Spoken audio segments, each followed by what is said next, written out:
And we're back in action at the Dare County Junior Livestock Show, and it is the Market Pig Show. A little different than what we saw in the breeding show, and what I mean by this is actually the product of a breeding program. These animals will be evaluated on carcass quality because they will become the bacon and ham that you see at the local supermarkets. So we have our first class, and it is a class of Berkshires. There are 9 in this class, and they range between 176 pounds and 227. So we're going to roughly see about a 50-pound difference, and you'll notice that as you're watching as the animals come into the ring.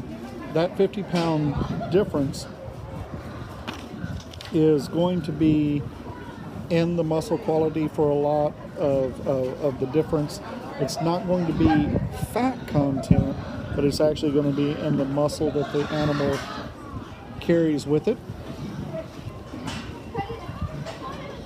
They're walking but in front of the judge as they enter the show arena. So this is their first impression. This is their moment to shine and say, good morning, good afternoon, look at me. If I can start having class 2 birds, if you can start making your way to the holding area, class 2 birds.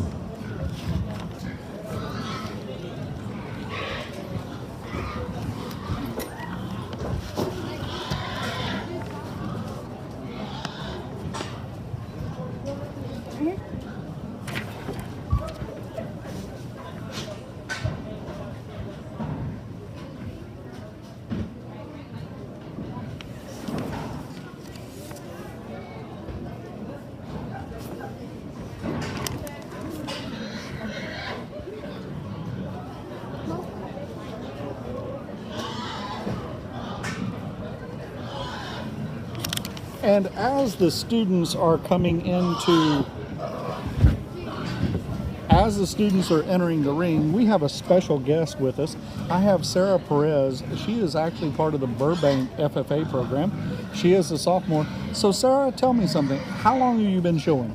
This is my 2nd year showing. This is your 2nd year showing at Burbank FFA? Yes. Did you think as a freshman you were going to be part of the FFA program? Yes. What made you make that decision? That's the only reason why I went to Burbank. Okay. For their FFA program.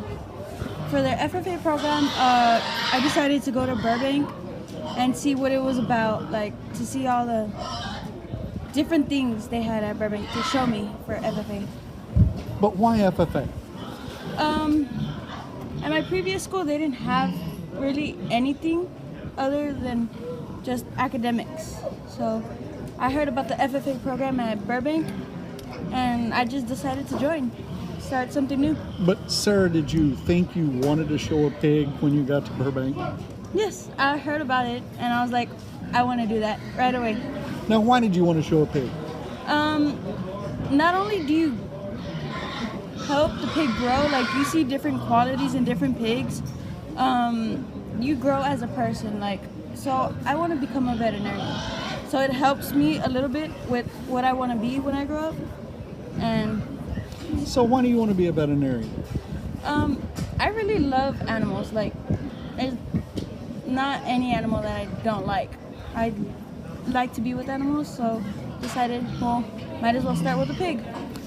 So obviously as an FFA student, and you have a special program at Burbank.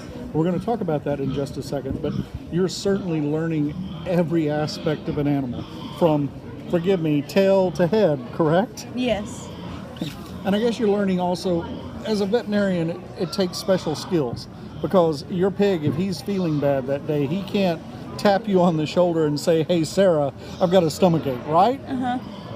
So what do you do to figure out maybe your animal's not 100% today? You see like the difference in their attitude, kind of, like if they don't want to get up, if they don't want to eat, they don't want to drink, or their business is going wrong. So you obviously pick up on that because you're with your animal at least once a day, right? Oh, more than once. How often do you tend your animal? More than 3 times a day. And now, Sarah, let's talk about, we see these animals going into the ring. How easy is it to get that pig in the ring? Not that easy. What do you have to do? You have to work them every day. You have to first create a bond with them to like gain their trust and then start from there. And now, do you exercise your pig? Yes. So do I get to put him on a treadmill? Do I put him on an elliptical? No. Every day we walk them, go outside, have them walk, get them to start moving as much as they can. More than an hour is what I do to my pigs, and start to try and show them how to walk. Now, Sarah, did you purchase your animal from Burbank High School? Yep. Let's talk about that. How did that happen? I was told of their breeding program, and so I was like, maybe I should try to get a pig from here. See how I can. Now, as a future veterinarian, you've had the opportunity, because you've been involved with the program now a year and a half. So you've been involved, I'm assuming, with the breeding program. Have you helped with the artificial insemination? I have once. Okay. So as a veterinarian, that's a skill that you're going to need, right? Yes. Have you helped with the vaccinations? Yes, I have. And obviously a male pig can't be left as a male pig to be part of the show circuit. No. So it has to go through an operation. Mm-hmm. Do you take care of that too? Well, yes, we all have to. So that FFA program is really laying the fundamentals for your career after high school, right? Yes, it is. It's helping a lot. So do you think that Burbank would be at a disadvantage if that program was not there? Yes, it would be, because so many kids and so many students over the years have joined to be part of a program, to be veterinarians, to learn how to raise an animal, to grow as a person. And it'd be sad to see the program grow. We're going to let the judge talk for just a second, but I'm going to come right back to you, so don't go anywhere. Just in terms of freshness, in terms of leanness, in terms of genuineness, and in terms of just true muscle shape. Young man that wins this class does so pretty handily in my mind. It's from the side, and that young man gets that gilt's head crank. That's a good looking one that's level. That one handles in her feet and legs plenty good enough. She's bold in her ribs, she's big back, she's thick-ended, she's fresh. If you're going to change him, it's that view that he just gave you right there. Right when that gilt's driving at you, I just like to see it cracked open just a tick more. Maybe sit down with a shot more forearm, a shot more bone. And that's getting off the critical. Really nice one to win that class. Young ladies that comes in second, a big sitter, big back, fresh one, that's big hipped and really stout skull, stout head, stout forearm. We're going to change that one. It's on that gilt's rear too. She wants to jab her into the ground just a little bit more, smooth her up, and her hip point ever so slightly. Coming up next in 3, good productive kind of hog that comes next, young ladies. That's a big middle, big red one that spreads a lot of mass and lots of dimension. That one just gets a little off in terms of its balance, I think. That barrier gets a little easy in his top, and I want to see him a little trimmer and a little shapelier and fresher down his back as well. But a good hog, just good meat and potatoes kind of hog, that's just a good kind.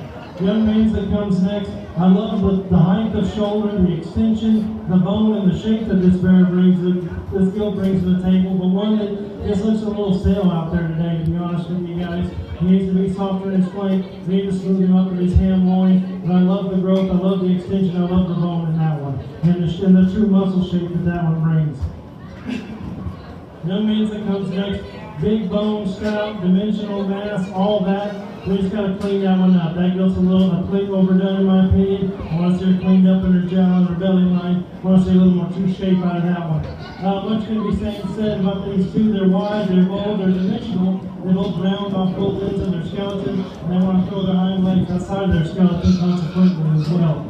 And the two that round out our class, good kinds of hogs, just need to be opened up and stoutened up all the way throughout to compete. Very good class. Congratulate all those exhibitors. But Sarah, we talked about how this is going to help you with your career. Okay, being a veterinarian. But aren't you learning? As a reminder, if you receive We'll be right back with that ribbon, question. you will need to stop and take a picture with your animal project, with your ribbon for the sale. Again, if you receive a ribbon, you must stop and get a photo with your animal.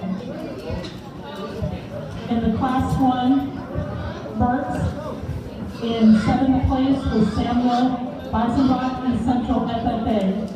6th place, Austin Olivas, Madison FFA. 5th place, Jason Aguero, Southwest FFA. 4th place, Darius Cobos, Alotis Unlimited. 3rd place, Desiree Ramirez, Southwest FFA. 2nd place, Skylar Payton, Southside FFA. And in 1st place, Nico Garcia, Southside FFA. Congratulations. Coming up next is going to be the second class of Berkshires, and it'll be the final class of Berkshires. We'll go into a breed drive there. But before we get to that, we're visiting with Sarah Perez. In the arena at this time, we are showing our Class 2 Burks. There are 9 in this class, and we'll be placing 7. And Sarah is a member of the Burbank FFA program. We were talking about how the program is going to help you become a future vet. But did you think going into your freshman year that you were going to have to figure out how to manage money?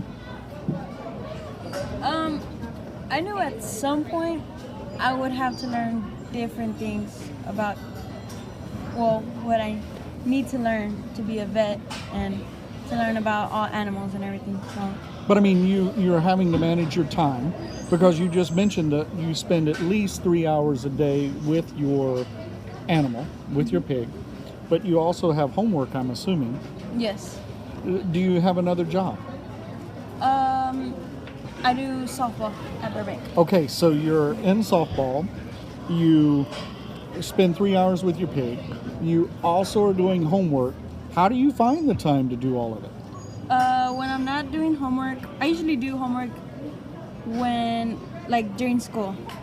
After that, it's either softball practice, and after softball practice, straight to the pigs. I have to go straight to the pigs. And so you keep doing that almost all year. Yes. So when your friends are out having fun, where are you?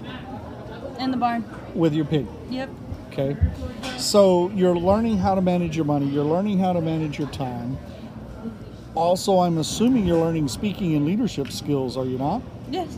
Have you been part of the FFA parliamentary team? I have not, but I will be this year. Okay. Have you done livestock judging? No. Okay. But there's other aspects. I mean, Ag FFA is not just an animal, right? No, it is not. It's teaching you leadership. So for like the president, vice president, treasurer, and all the other things like that, it's teaching you responsibility to like help others and be on the animals, learning. And it's things. responsibility that will stay with you after you graduate high school. Yes. Absolutely. Well, we wish you the best of luck today. I hope I'm calling you out as one of the breed winners and maybe the overall grand champion. Mm-hmm. Good luck. Thank you. Thank you.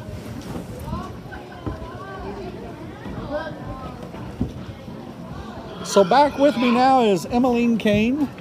She's been in the show circle for a few years, have you not? Quite a few. So what are you going to be showing today in the market class? I'm showing a light cross, class 17. So we're a few classes away. Quite a few. You and I talked about the breeding stock, and we talked about some of the characteristics of that animal, but we're now seeing the fruits of that labor, are we not, in this one? We definitely are. So here, one of the things that I've already mentioned is these animals are being evaluated a little bit differently than the breeding stock, and that is because they're a carcass. Yes. They are Sunday ham. Correct. They are Monday morning bacon. That is the goal of the exhibitor and the breeder for this animal. Correct. So when we talk about carcass quality, that's what the evaluation is going to be done now. We're looking at muscle. We're looking at, lack of a better way to put it, we're looking for the meat. We want to see the meat there, but as I remind everybody now, here pigs are a little bit different in that the judge is not going to go up and physically touch the animal. Right. With market lambs, he touches. With market goats, he touches. Even with the market steers, he touches because he's looking for cover. And what I mean by cover is the fat content that animal is carrying. Because if there is no fat, there is no taste. Correct. So we want to make sure that the animal has some type of cover so that the meat has taste, that it has some marbling, it has some character to it. But we also don't want it to be over fat. Yes, because then that's just nasty.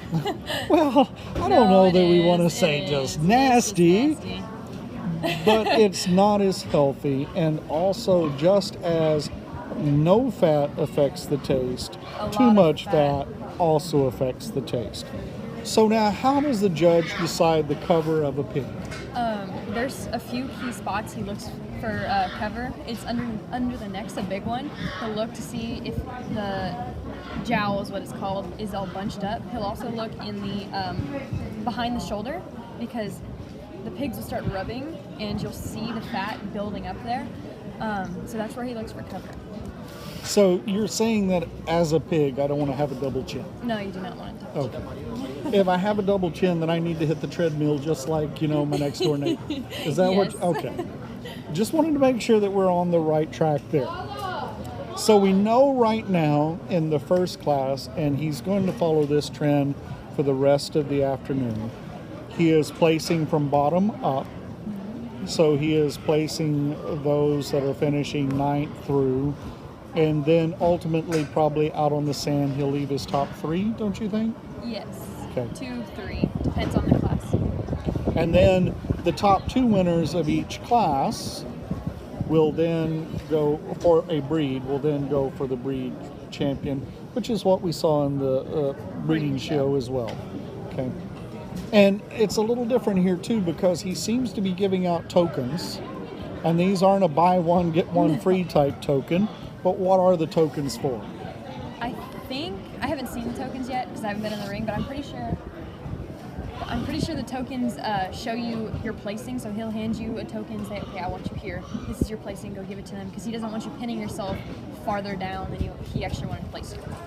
Well, and that is because it's a little different than sheep, goats, and steers because we have them on a halter or we're physically holding them, so we move them. Judge is going to take over, and then we'll come back and finish that thought.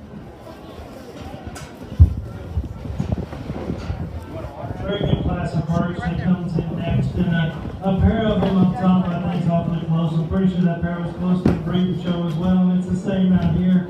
Younglings that's going to win that class just wins it at the ground. You study that one in terms of jigger width down low. That's the wider chested, bigger form, bigger bladed one that's stouter headed and just reads with more mass and dimension throughout. The young lady's gilt in second. That's the taller shouldered one. It's a little more extended up front. One that's got some shape working down her back and then some stoutness out of her hip. She's not nearly as massive right behind her blades. It's a class winner, like a stouten her up in terms of her skull. Let's see her come at me just a sharp wider to match that class winner, but 2 very, very good hogs up top. Young lady's hog that lands in third does so because that one's genuine, that one's bold and muscular, has a good shape. Prefer that one's leanness over the one in second. That one just gets to throwing his hind legs a little too much. He's throwing them a little more east and west instead of north and south. We got to pull him back in up underneath himself, and I want to see him level out of his hip ever so slightly as well. Young ladies that comes next, man, I like a lot of things about this gilt. She's bold ribbed, she's big back, she's muscular. She's all the things in terms of a terminal standpoint, but it's just on the move when that one's got to slide forward. The longer she's in here, the more she squeals and the more she throws that hind leg. The width and the genuineness is there. She just can't handle it enough today for her to get any higher. Young man's that comes next, a big scaled extended one, a hog that's got some growth, that's got some leanness to her. She just needs to be wider and bolder all the way throughout. She needs more muscle, needs more dimension all the way throughout. Then we get down to some hogs. We can let a couple of those out at a time. They're bold ribbed, they have some body, they're productive kind of hogs, they just have too much condition on them. They need more lean shape, they need more natural width, and I need to see them go a little bit better off of their rear too as well. They'll get to throwing them outside of their skeletons, and maybe not quite as coordinated as I'd like to see them. And then our two that round out our class, some shapely hogs, we just need more weight, rib, and muscle all the way throughout. Very good class. Put your hands together for all those exhibitors.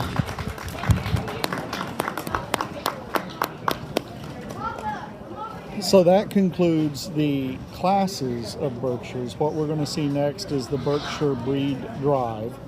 And so we'll see the top two in Class 1 and the top two in Class 2 compete against each other for the Breed Championship and Reserve Championship. We were talking about something before the judge took over. I know it. I have the worst memory. Well, and our thoughts have escaped us, but we'll come back around to it before the evening is over with. One thing that I've noticed here at Bexar County Junior Livestock Show is you actually have some gilts that are out in this market show. Yes. That's going to be different than some of the majors. Correct. Because the majors are looking strictly for barrows, or not, well, barrows, and that would be the altered male pig. In our Class 2 Berks, in 7th place, Douglas Bryant, East Central FFA. 6th place, Samuel Weisenbach, East Central FFA. 5th place, Thomas Romer, Southwest FFA. 4th place, Douglas Bryant, East Central FFA. 3rd place, Harley Dixon, East Central FFA. 2nd place, Desiree Ramirez, Southwest FFA. And in 1st place, Harley Dixon, East Central FFA. Congratulations. We were talking. We are now in the process of doing our breed champion and reserve. We were talking about the tokens, and you had mentioned that he didn't want you placing lower. If I can please start having our Class 3 black OPBs, if you can start making your way to the holding area. Class 3 black OPB, if you can start making your way to the holding area. This contest is a little different than the other show animals because the exhibitor is in control of that animal most of the time. That's not to say that they're not in control of the pigs, but the pig kind of goes where it wants, and I can't hold on to him. I can't put him on a halter, so that's why we have the tokens, so that we can keep everybody straight. Let's get on our bird drive. Two very high quality individuals that we get into out here. And when we switch gears from our breeding to our market show, we start changing our priorities a little bit, and leanness and muscle shape and correctness of condition and some look and different things like that definitely come into play, I think. And we're going to see some of these goods that were in the breeding show getting up towards the top end of our market show, because good hogs are good hogs. It doesn't matter where they are, but there's going to be some places difference because of leanness, in terms of freshness, in terms of shape, height, the shoulder, things like that. They're going to come into play, and I think these two are very good. The top are lightweight, a tall shoulder, deep looking one that you get right on top of that one, and that one's rib shape is phenomenal. The way that one feeds outside the backside of her blade is really good. She's big hip, and she handles it all very, very well. Like we talked about in class, if you're going to change something about her, maybe crack her open in terms of her chest, just a nickel, and make her a little stouter in terms of that forearm and foot. But a very, very good one that wins that lightweight class. And then we get into the heaviest, and one that's just burly, one that's stout, we're studying that one at the ground, big footed, opened up, big rib. You talk about the one that's just dimensional all the way through. Change that one, you want to clean that one up ahead of its blade. You want to see just a bit true more of that hard muscle shape working down that one's top. But a very, very good hog, and all the parts and pieces are there for. I think when you get down to it, you get to study them. There's one that suits me better in terms of just a show barrel look, and one that's got the shape, that's got the freshness and the look today. That means lightweight's going to be your champion bird.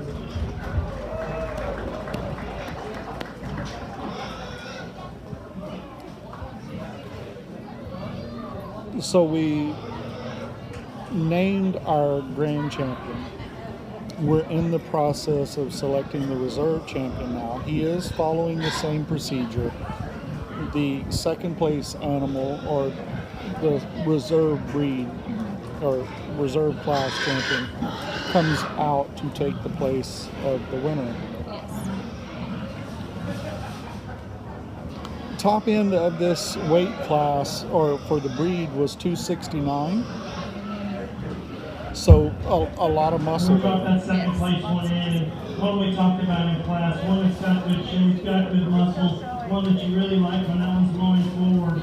You want to change the way that one goes off of her rear too. She's wanting to throw a little bit, gets a little rounder in her hip, a little more pinched in that hand leg. I think there's another one that pushes our champion exceptionally hard. It's big-footed, dense, made right from the ground up. Young lady's heavyweight champion reserve post.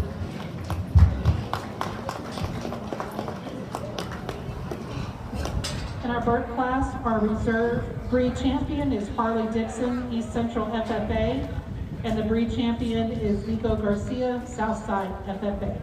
Congratulations. In the holding area, at this time, we should have our Class 3 Black OPB. If you are not in the holding area, if you can start making your way down. Again, Class 3 Black OPB. This will include our Poland Chinas and their spot Poland Chinas. There's going to be 8 in this class, and we'll be placing 6.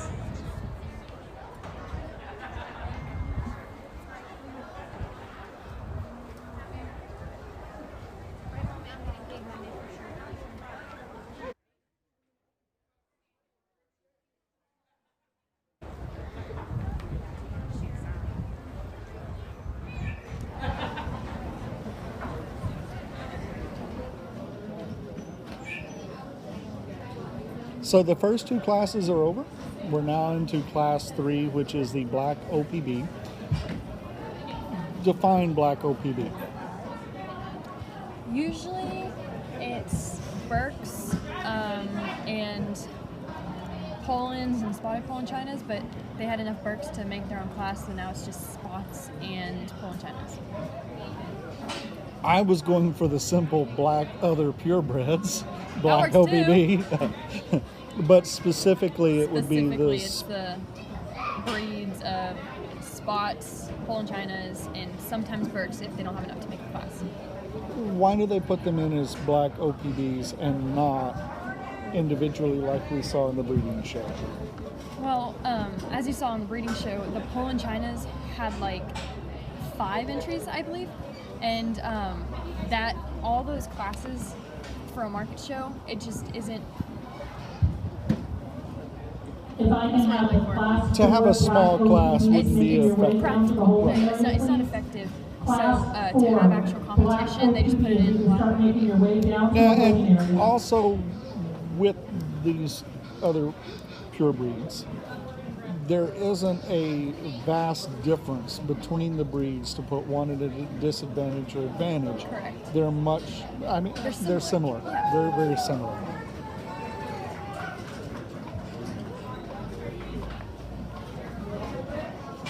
There are 8 exhibitors in this one.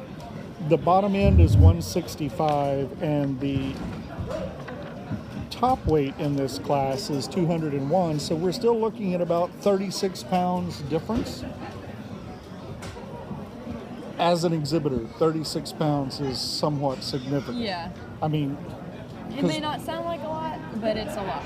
especially because we're talking about muscle mass. Correct. We're not really talking about fat, we're talking about muscle mass. And why that's important is because that's one of the key components that the animal is judged on, is Yes. the muscle mass that it's The carrying. amount of muscle it has for market purposes. Right, because we need to keep reminding everybody it is carcass quality that they're being judged upon. Correct.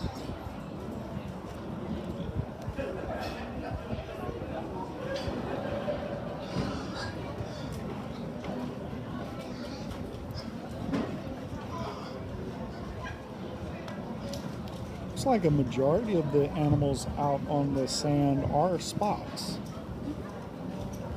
There's not many people with Poland Chinas because a lot of them prefer the spotted Poland Chinas. Why is that? They look a lot prettier. Honestly, spots are a lot not easier to take care of, but skin and condition-wise, they're a lot easier to take care of than Poland Chinas. Now, why is that? Because Poland Chinas are really dark, and you have to keep them really dark, or else they don't look good, and their skin just looks ashy and weird. So you have to oil them constantly and brush them and make sure their skin gets enough sun, versus the spots where they usually don't have as much black. So you can go ahead and still oil them, but it's not as much sun. They don't need as much purple oil or lots of special products. So you're telling me that my Sunday ham actually goes to a spa just about every day of its life? Pretty much. I mean, it's a way of putting it. Their skin's gotta look pretty, so the judge's eye gets caught by it, and the judge will look at it. So I don't think a lot of people realize the amount of work that goes into creating my holiday ham.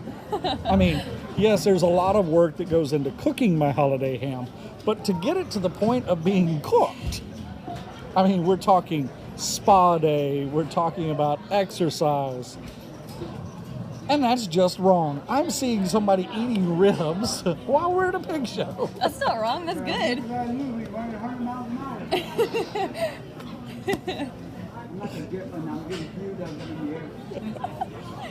So I'm just telling my four-legged friends not to look up this way because we don't want them to see their future.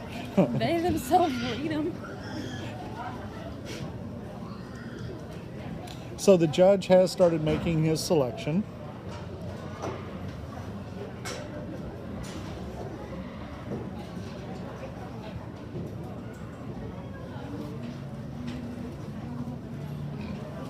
I think one of the reasons, and you can correct me if I'm wrong, but I think one of the reasons why they pin the animals off is to allow less obstruction for the judge to make those final moments and decisions.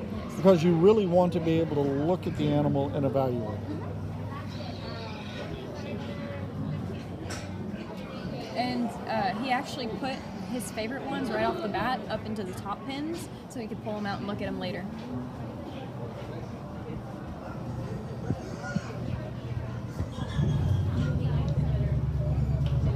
Now, I would think from the showman perspective, it has to be a little bit more difficult to show a hog. And what I mean by that is you're told to be a good showman.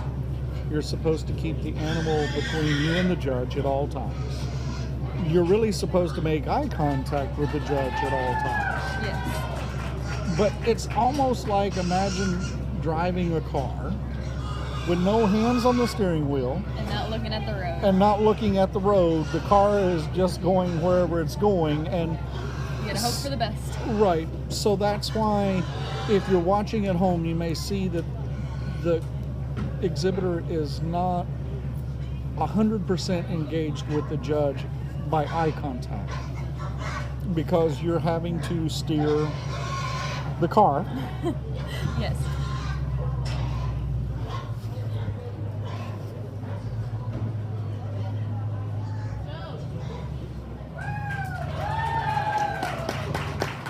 And I believe he's made his final two selections, and we're going to hear from the judge.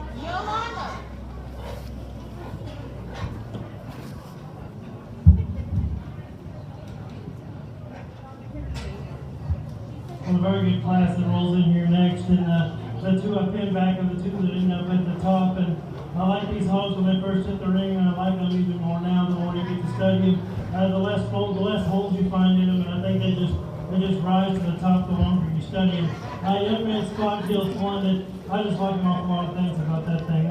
That's a square-chested one. That's good rib, that's good muscle, that handles it very, very well. It just gives you an awesome look from the side. Just a really nice animal right there to win that class. Young ladies that comes next, that Poland bear, I think that thing's awfully neat, especially knowing what he is. I mean, that one's rib, that one's muscle, that one's structure and soundness.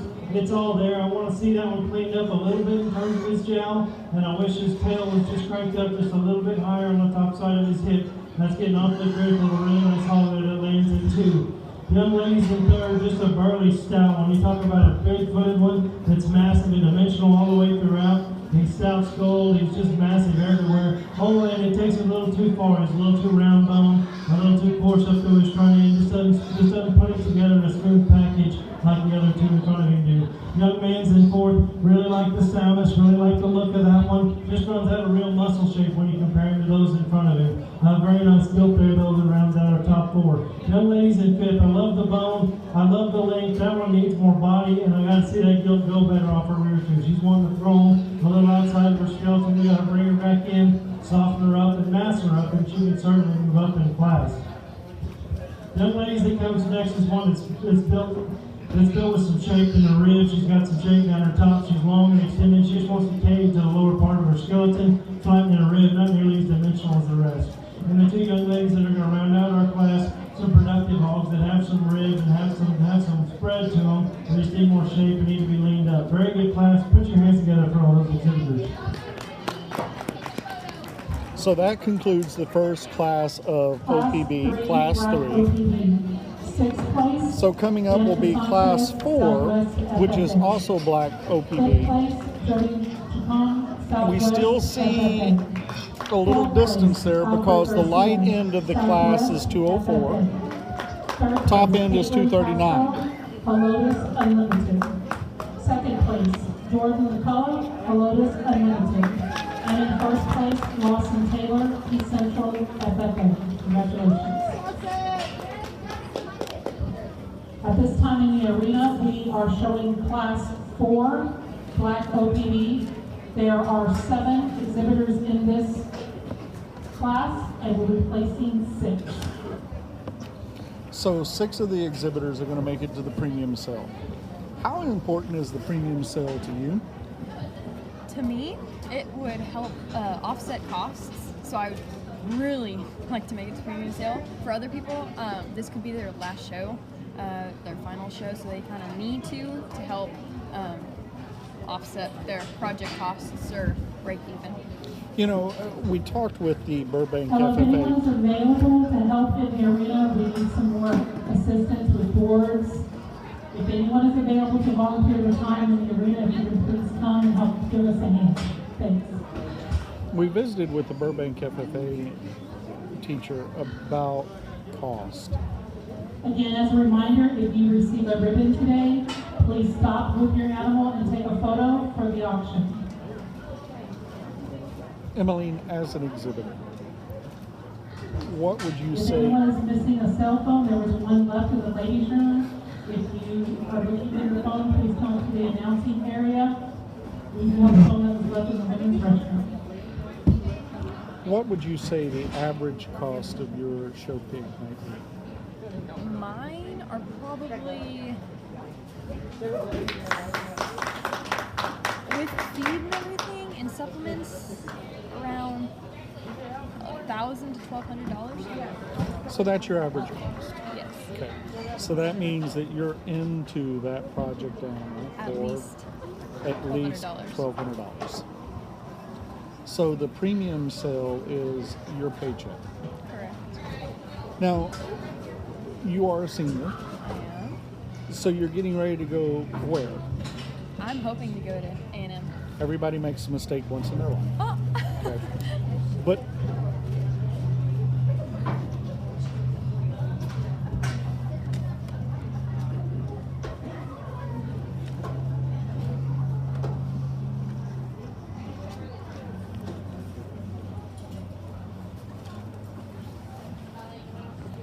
and what degree are you hoping to pursue? Animal science. Okay. So you're certainly going to be in the animal business Yes. for here on. What most people don't understand is that American farmers and ranchers, they get one paycheck.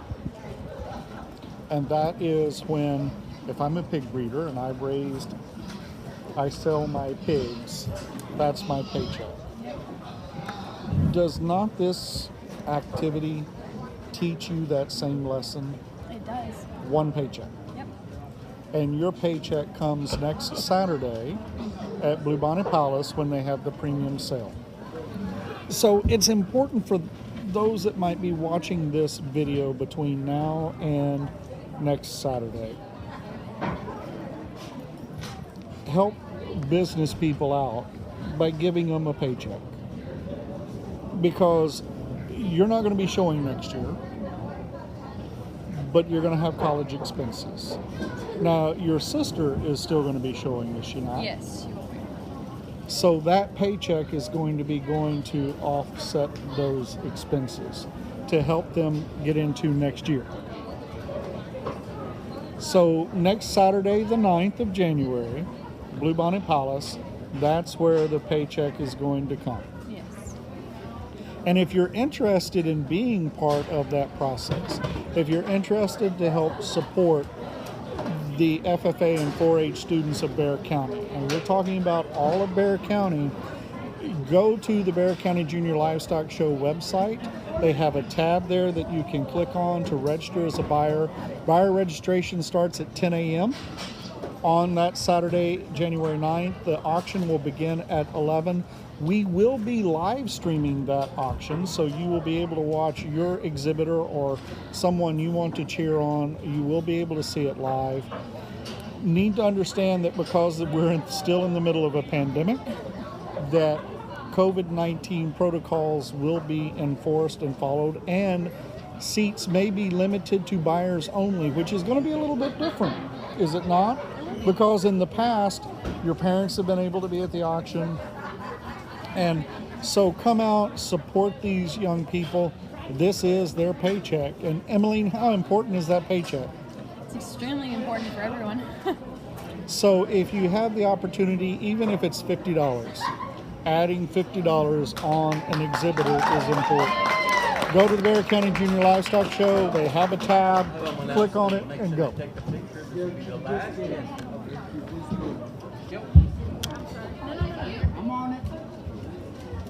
As we get into our class of dark OPBs here, one that wins up top does so fairly handily in my mind. That's the one that's got width, that's got rib and got muscle, and still puts things together in an attractive package. I'll be the first to tell you I don't love the way that this gilt uses her hind leg, but it's functional. It's not pretty, but she gets out and she flexes and she reaches and she does what she needs to do to win this class. The young man's gilt in second. I gotta make that one deeper bodied, but of what we got left, that's the wide one that's got muscle shape, that's got power, that's got bone, that still uses her hind leg in an appropriate manner, still reaches and flexes.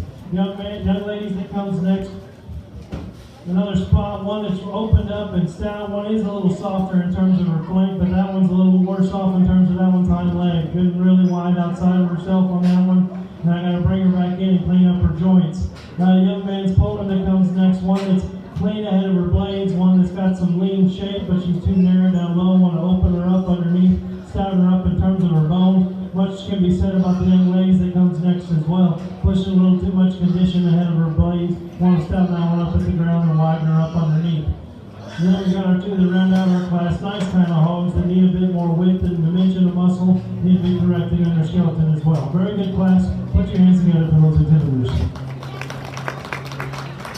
So that concludes the OPB class. What is next is going to be the breed drive. You start making your way to the holding area. Class 5 Durocs. And after the OPB breed drive, we get to bring on the redheads, and that's going to be the Durocs.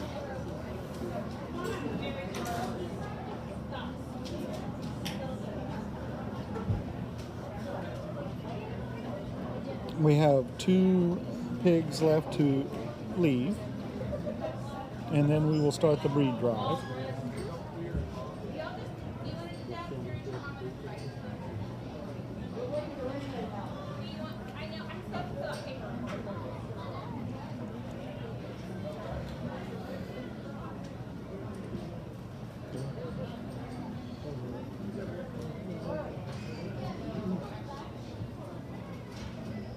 You know, except for Thursday, and that was rabbit day.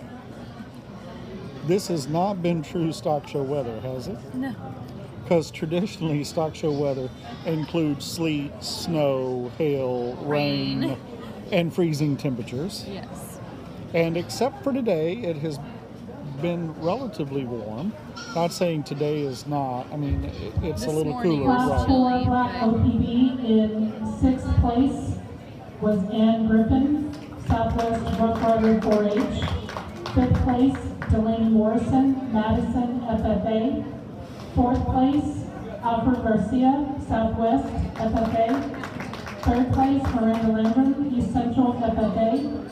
Second place, Cody Alonso, East Central FFA. And in first place, Sophie Kruger, Southwest FFA. Congratulations. So our 2 class winners are out in the arena now. The judge is going to select one of them as the grand champion.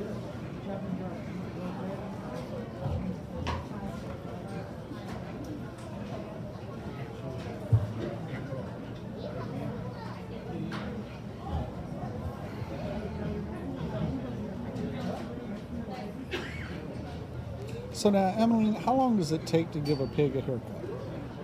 Depends on the pig. Some of them won't listen for you, so you gotta. It takes a little longer, but some of them they've done like that. We talked about just square, genuine, good rib, good muscle, good looking kind of hog that can get out and handle herself very, very well, I think. I really like that one when she crosses the ring. Good looking, heads up, nice hog there to win that first class. Young ladies comes out in the second. Really, really like this hog from about her loin forward. That's a good rib, stout skull, big form, big bladed kind of hog. I just want to see that go a little different off her rear too. It's not that she doesn't flex, she just is real tentative in the way that she puts it down. She doesn't just want to grab dirt and go like she quite should off her rear too, but one that definitely is a good type of hog that definitely comes in contention here. When you get right down to it, I think there's one that's just made just a little bit better from the ground up, that handles her feet and legs just a shot better. Young man's lightweight is going to be a champion right over here.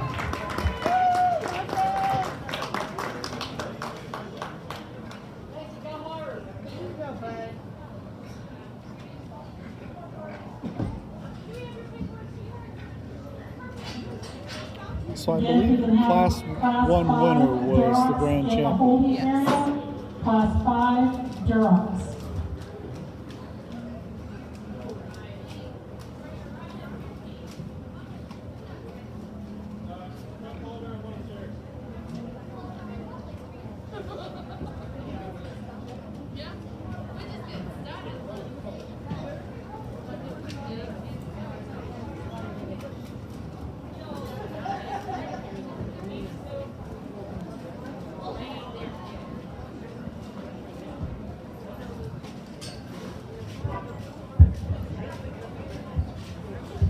Let's drop that second place one in for contention.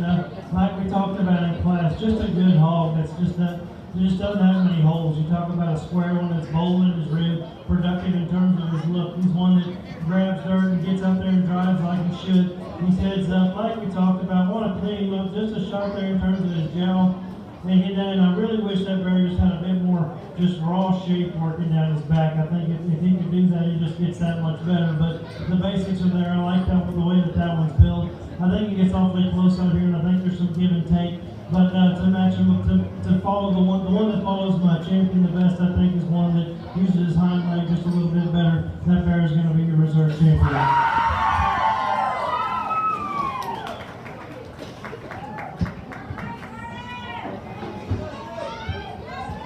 Black OPB breed champion is Lawson Taylor, East Central FFA, and the reserve breed champion is Jordan McCullough at Lotus Unlimited. Congratulations.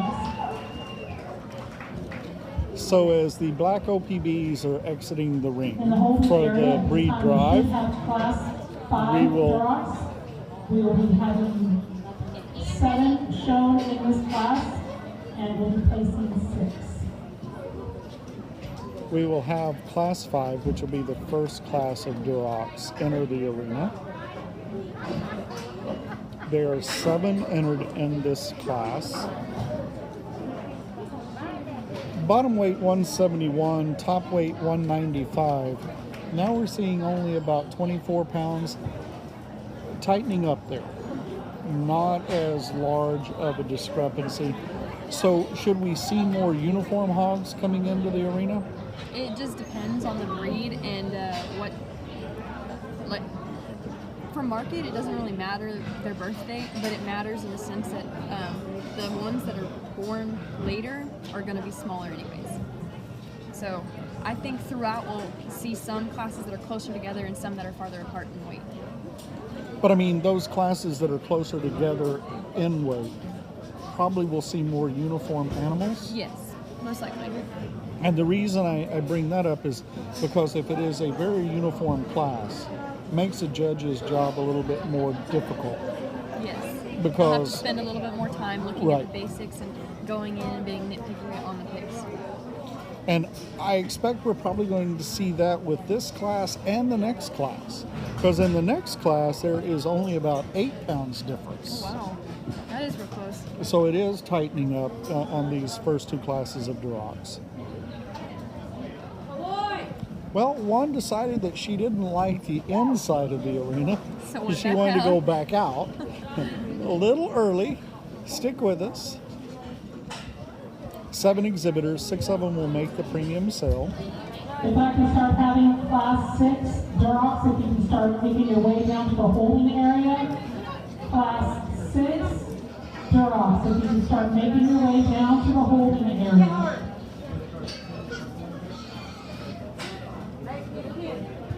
And I tell you, this particular pig has left the arena for the second time. He's not ready to take the spotlight.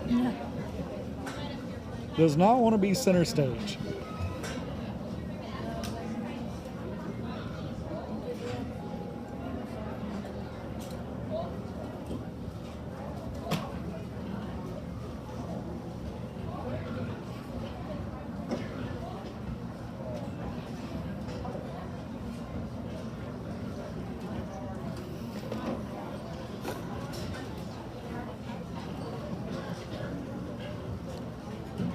So I believe our final Duroc has entered the arena.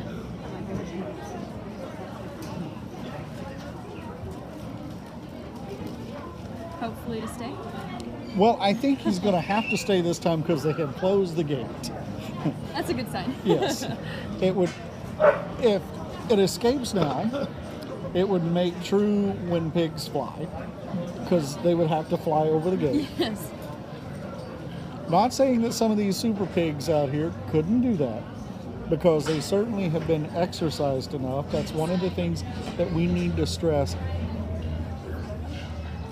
They may be bred for muscle, they may be bred for development for carcass weight. But if you don't work them, and if you don't put the effort into it, it doesn't happen. It's just like an athlete, it's just like a bodybuilder. You have to work every day in order to make that Yes, happen. you just can't wake up and be good. And I can't go out and feed them a drink. And Right. Perfect.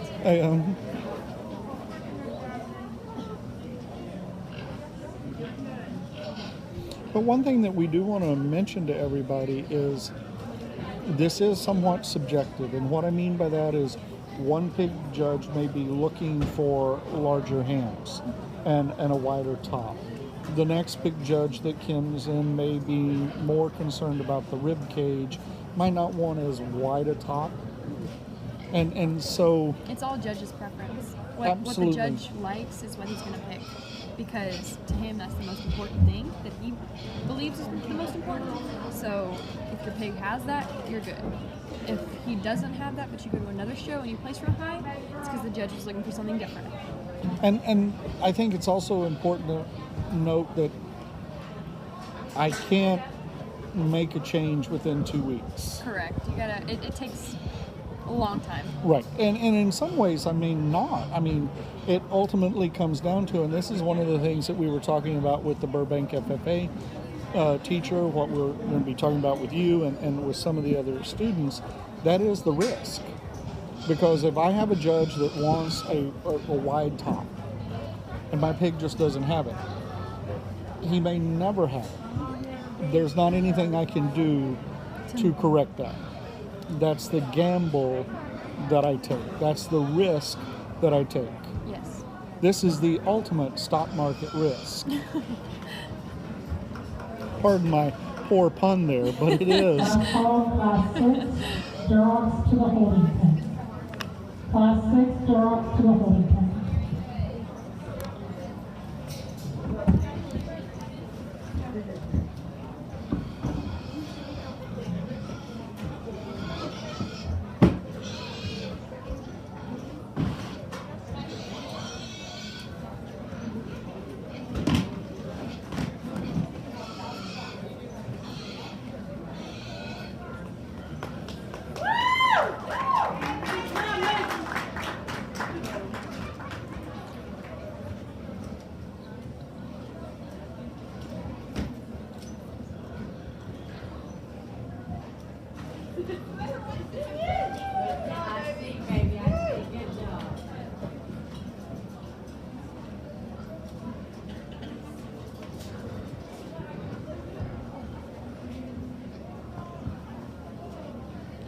Emaleen, I think we're down to our last two, are we not?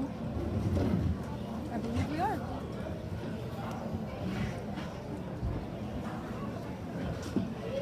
And I'm not saying this comment to rush the judge, because we know it's important that they take time, but the longer I keep the pig out in the ring, especially being in environments it's not used to, it does put stress on the animal, does it not? Two very nice hogs up here in the top end, and our top 5 or 6 this class is deep. There's some good ones in here. The young ladies that land on the win does so because I just find the least holes in that one. That gilt, she's built wide in her chest, she's bold in her rib, she's big in her forearm, big in her back, and the way that she's lever out of her hip and uses her hind leg is why she beats that bear. That's a really tight pair, and I don't mind you switching it. I think it's awfully close. I think when you get right down to it, that gilt's just a little longer hip, and she uses her hind leg just a nickel better. That bear is good, guys. He's big chested, he's big ribbed. Here he's a little more spread down his back, no doubt. He just gets a little shorter in that hip. Want to crank that tail up more on the top side of his hip, just to correct him just a little bit there. But it's a really nice hog that lands there in 2. That man that comes in 3rd, man, I like a lot of things about this one. He's up-headed, he's big boned, he's shaping, he's flexible, that hog moves pretty good. I just want to see that one come at me just a shot better in terms of that one's chest. I want to see him spread with more mass down that one's top and from behind. But a very good hog that lands there in 3. Young ladies in 4 kind of had to look like our first 2 up front. Really extended ahead of that one's flange, really shapely. I want to see that one a little deeper in terms of her flank. I don't want to see her using her rear tube just a little bit better. Young ladies that comes down next is stout, dense one. It's a little lower to the ground, low fronted, rounded off both ends. Need to see that one use her hind leg a little better. Same thing you said about this young man's start one that comes next. I'm talking about one that's cracked open and dimensional. That one's just got to use her hind leg better to get up higher in the class. And the young ladies that rounds out our class, a long, smooth, attractive one, needs more width, rib, and muscle to move up. Very good class. Put your hands together for those.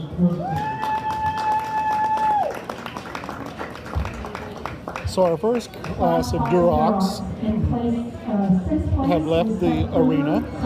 Coming in next is class 6 Durocs. And this is the class that I was talking about, only about 8 pounds difference. So we can see probably a uniform group. We're going to find out. Yes. Josie Johnson, Essential FFA, and first place, Josie Johnson, Essential FFA. I want to comment just on the first one that I've seen come in. And actually I think this goes back to just the characteristic of the Duroc breed.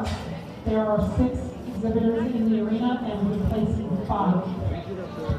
If I can have class 7 Durocs start making your way down to the holding area. Class 7.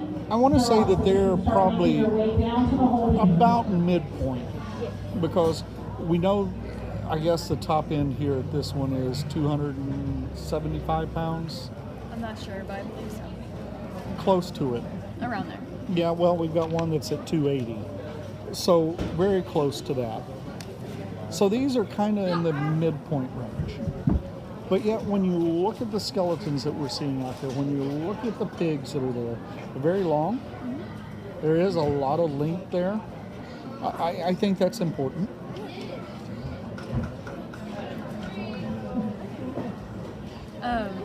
Yeah, length is real important, especially for market, and it does make them look a lot bigger. Because, I mean, with them being at midpoint, there is a chance that these animals would be sent somewhere to feed out to finish. Yes. So you're right, having that length means that I'm going to be able to put a little bit more muscle. I'm going to be able to get a little bit more there. The flip side, though, that we have to remember, and we keep talking about this as a business, the more I have to feed the animal to put muscle, the more money it costs. And there's still a set, I know I'm only going to get 80 cents a pound. So it's important that as ag students you learn what is the most efficient feed for conversion. Because if I can convert to more muscle with less feed, then it's cheaper for me.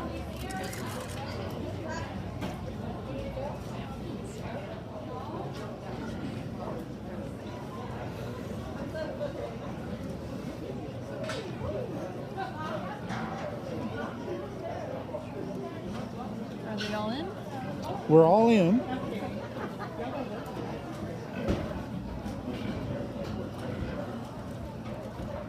And I think we're seeing that he is taking a little bit of time with this one. It's a close class, so you can't just get.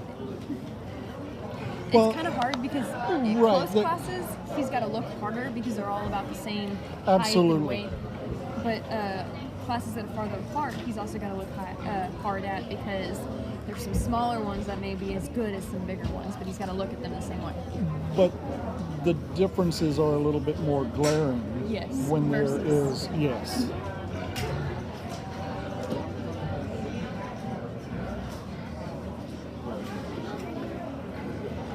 This is the first year that Bexar County Junior Livestock Show has been at their property. In years past, it's been held at the same location as the San Antonio Livestock Show in Sale. So here we are.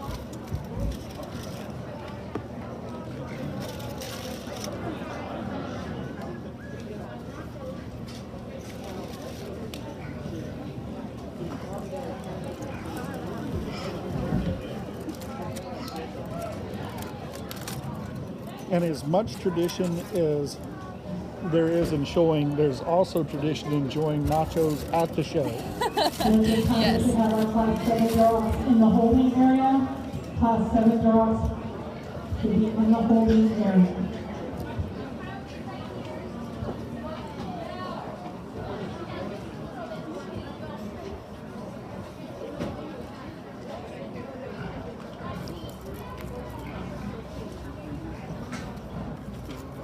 So we have 3 exhibitors left.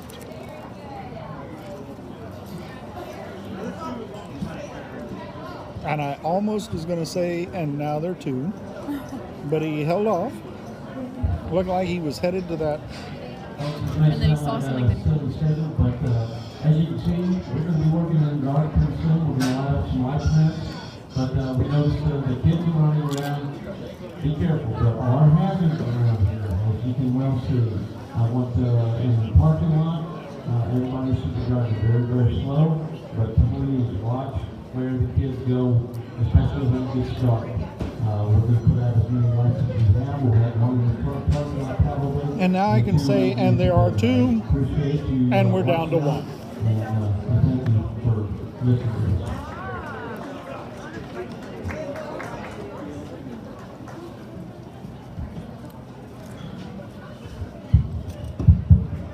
Interesting class of dogs to come in next, because as you get down and study this one, there's a couple of them that jump out and grab you, and then there's a few of them that you like some things about, and some things you want to change about each one of them. But I think the solid thing to do is land on these young ladies and then run that one all the way up. That's just a dense made hog that's big chested, big bladed, big backed, and big ended, and he can still get out and handle it well. Is he perfect? No. I like to see him just go off his rear team, just grab another gear and just drive and see that all get out and go. But the width, the density, the mass, the freshness, the look, it's all there in that hog. That's hog to win that class. Young ladies in 2 gets there because that's one of the sniper hogs in class.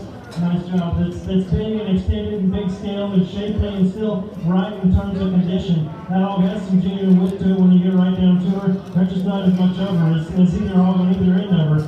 Young man's black and darker colored hog that comes next.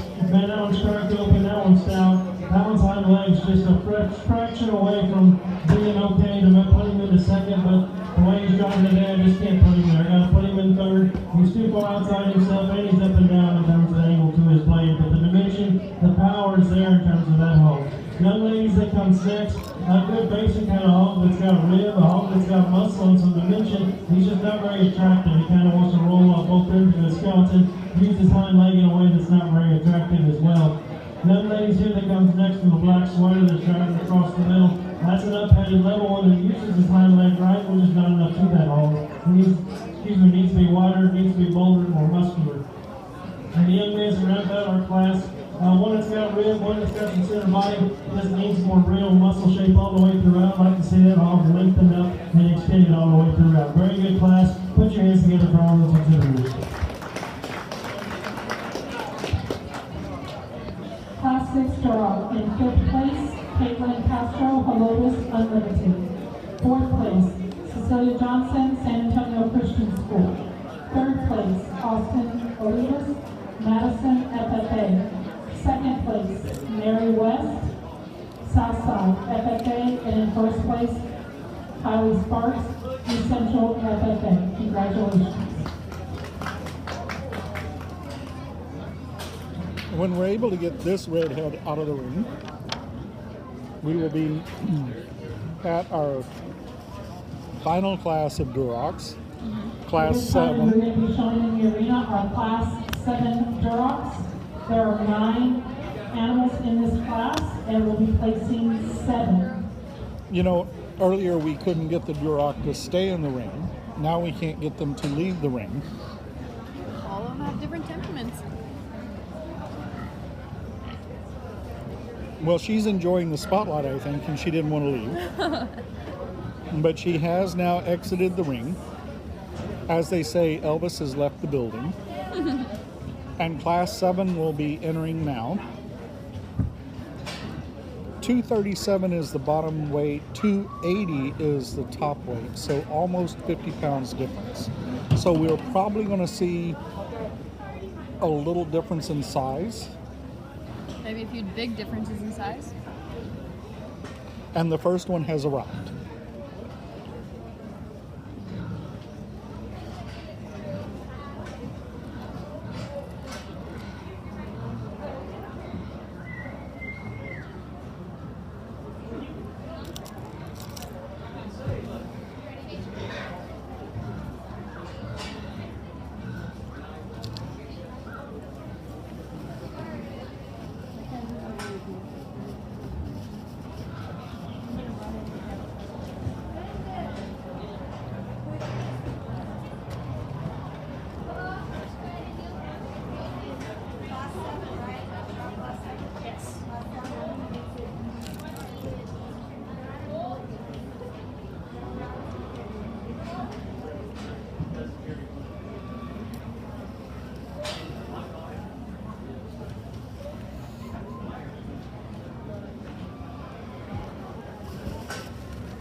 There are 9 exhibitors in this class, and the final exhibitor has entered.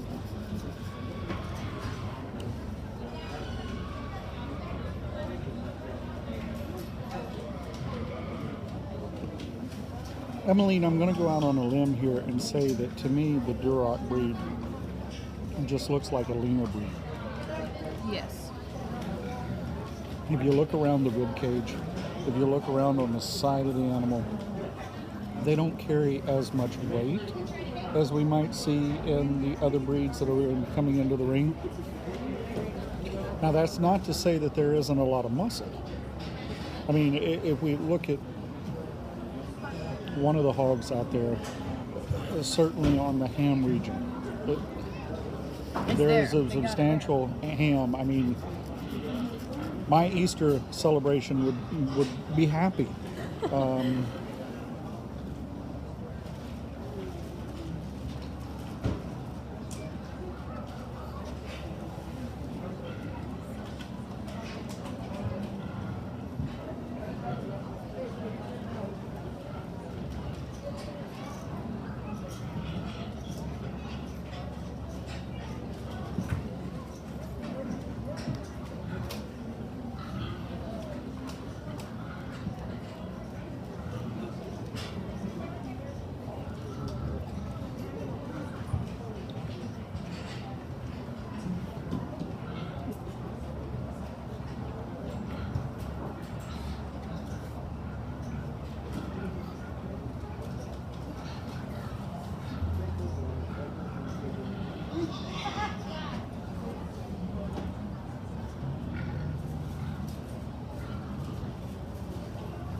I'm trying to guess which one is actually the 280-pound pig. It's kind of hard to tell from this far away.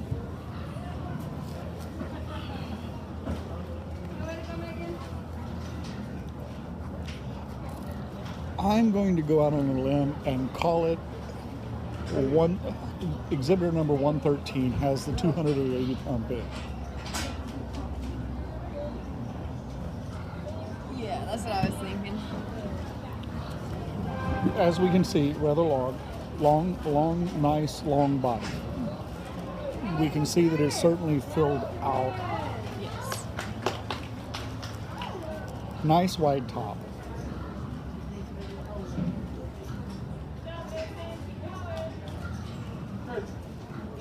And when we talk about it being 280, it really is at the 12 o'clock. I mean, I don't know that it would be fed out much more than that. It is about market ready. Correct. A lot of the ones inside this class still have some time to go. I still got some growing. Mm-hmm.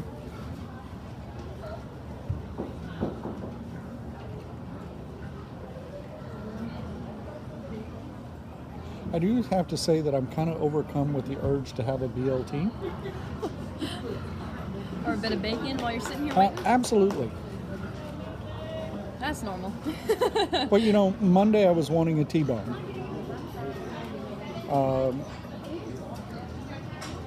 Tuesday, a nice rack of ribs, lamb ribs.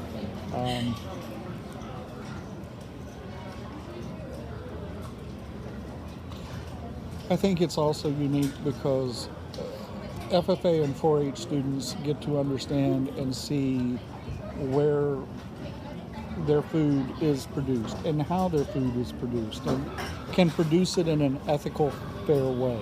Yes. Most people don't understand that.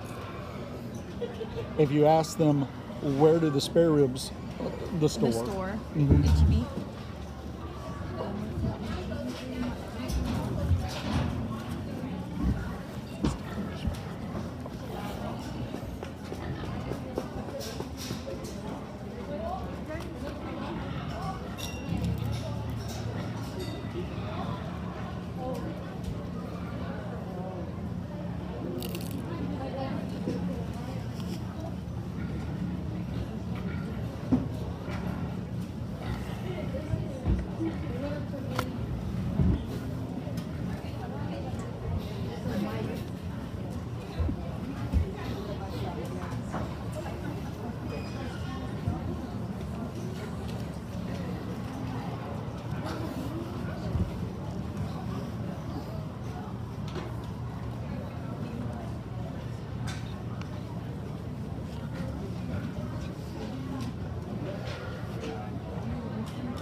And now they're two. And we're down to one.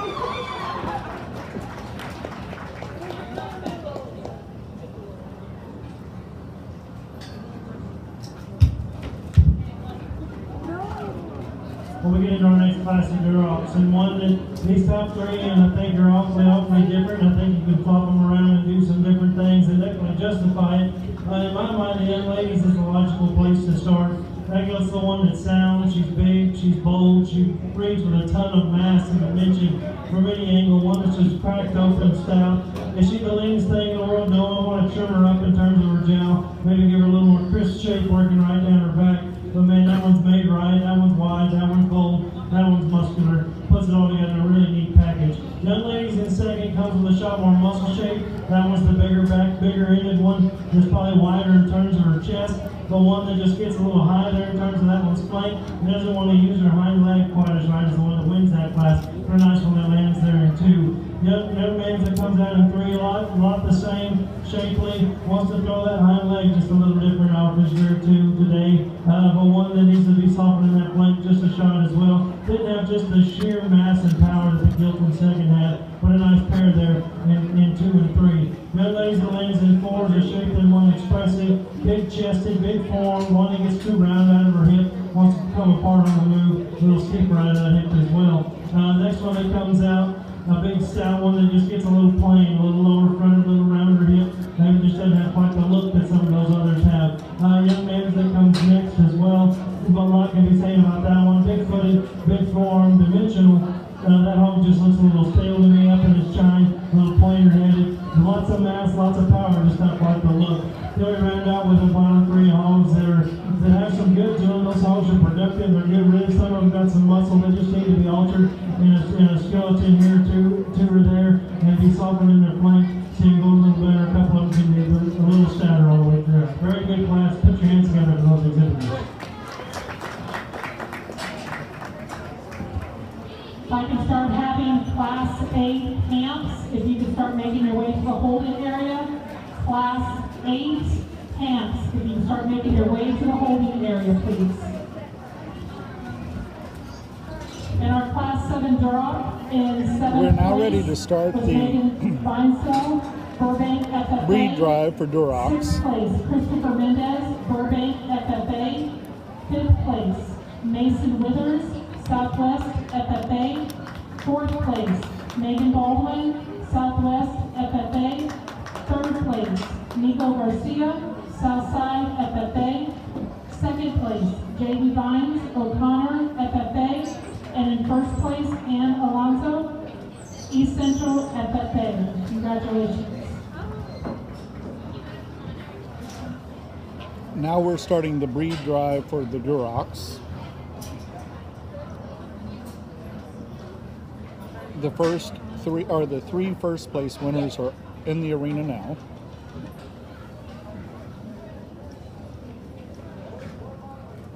Then if I can start having our Class 8 camps, you can start making your way into a holding area. So Emaleen, as a exhibitor, how do you compete against the tank? The Class 3 winner of the Duroc, I don't know any other way to describe it except as a tank.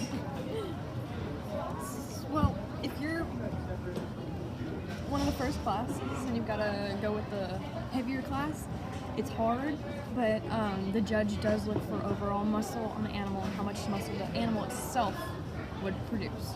So yes, one may be 250 and the other's only like 130. No, just kidding.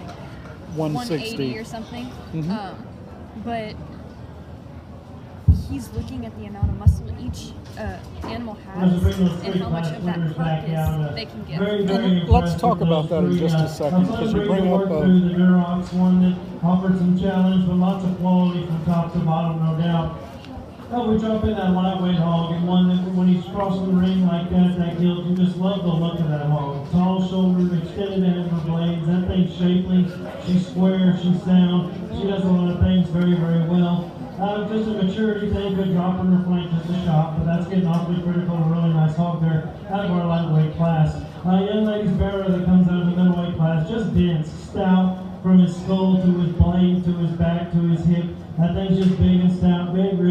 I just want to see him go, just drive, playing off that 100 with just a little more security, and I'd be a little more comfortable with that one. But I really like a lot of things about that one. That's a dang nice hog. He comes there out of our middle class. And then our heavyweight, big, stout, long, extended, one we talked about, maybe not just the leanest thing in the world. We clean that one up in her jowl just a tick. See her come at you just a shot wider in terms of her chest and her forearm and her blade, but a very nice hog there as well. Definitely comes into contention. I think it's awfully close out here. I think there's one that just suits me the best in terms of soundness, in terms of freshness, in terms of look, in terms of shape and completeness. Nobody's lightweight's going to be a champion.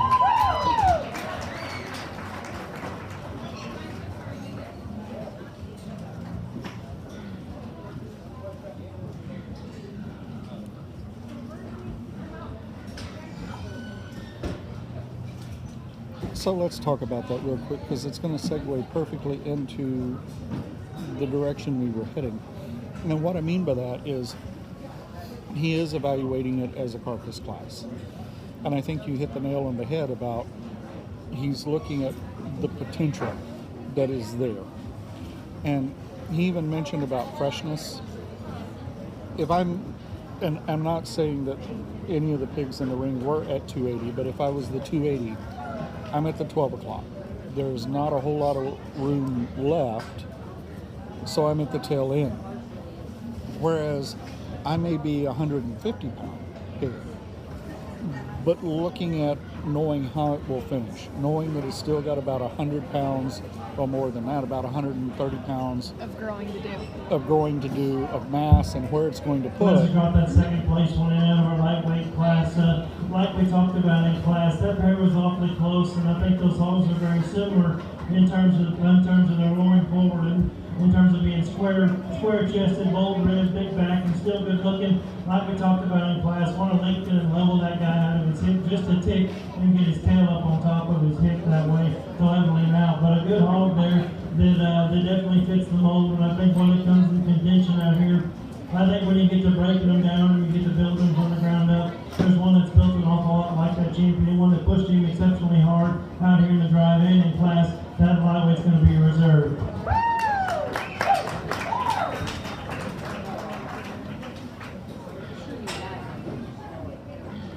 So in the Duroc class, both lightweight animals, or the lighter weighted animals, were reserve and grand Reserve champion. breed champion for the Duroc is Joseph Johnson, East Central FFA, and breed champion for the Duroc is Joseph Johnson, East Central FFA. Congratulations. And I think it goes back to the potential for development that they see in feeding out overall carcass quality, what is going to happen in the marketplace. Yes.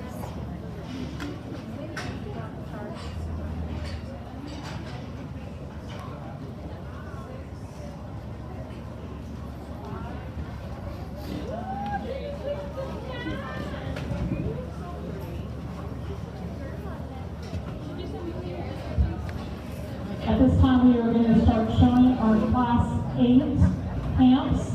There are 13 in this class. We will be placing 10 of the 13.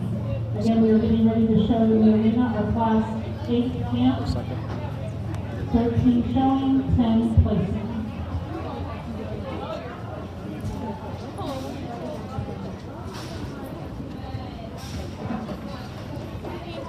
Megan?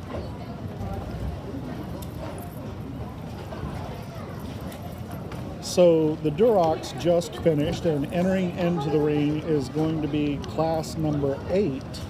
And class 8 is going to be the Hampshire class, and there will be 13 in this class. So it's going to be one of the larger classes we've seen so far. But joining me right now, special young lady, also a member of the Burbank FFA program, and that's Megan Benzile. And Megan, you're a senior. Yes, I am. Now, I understand you have been with the FFA program all 4 years. And okay, what made you choose to come to the FFA program?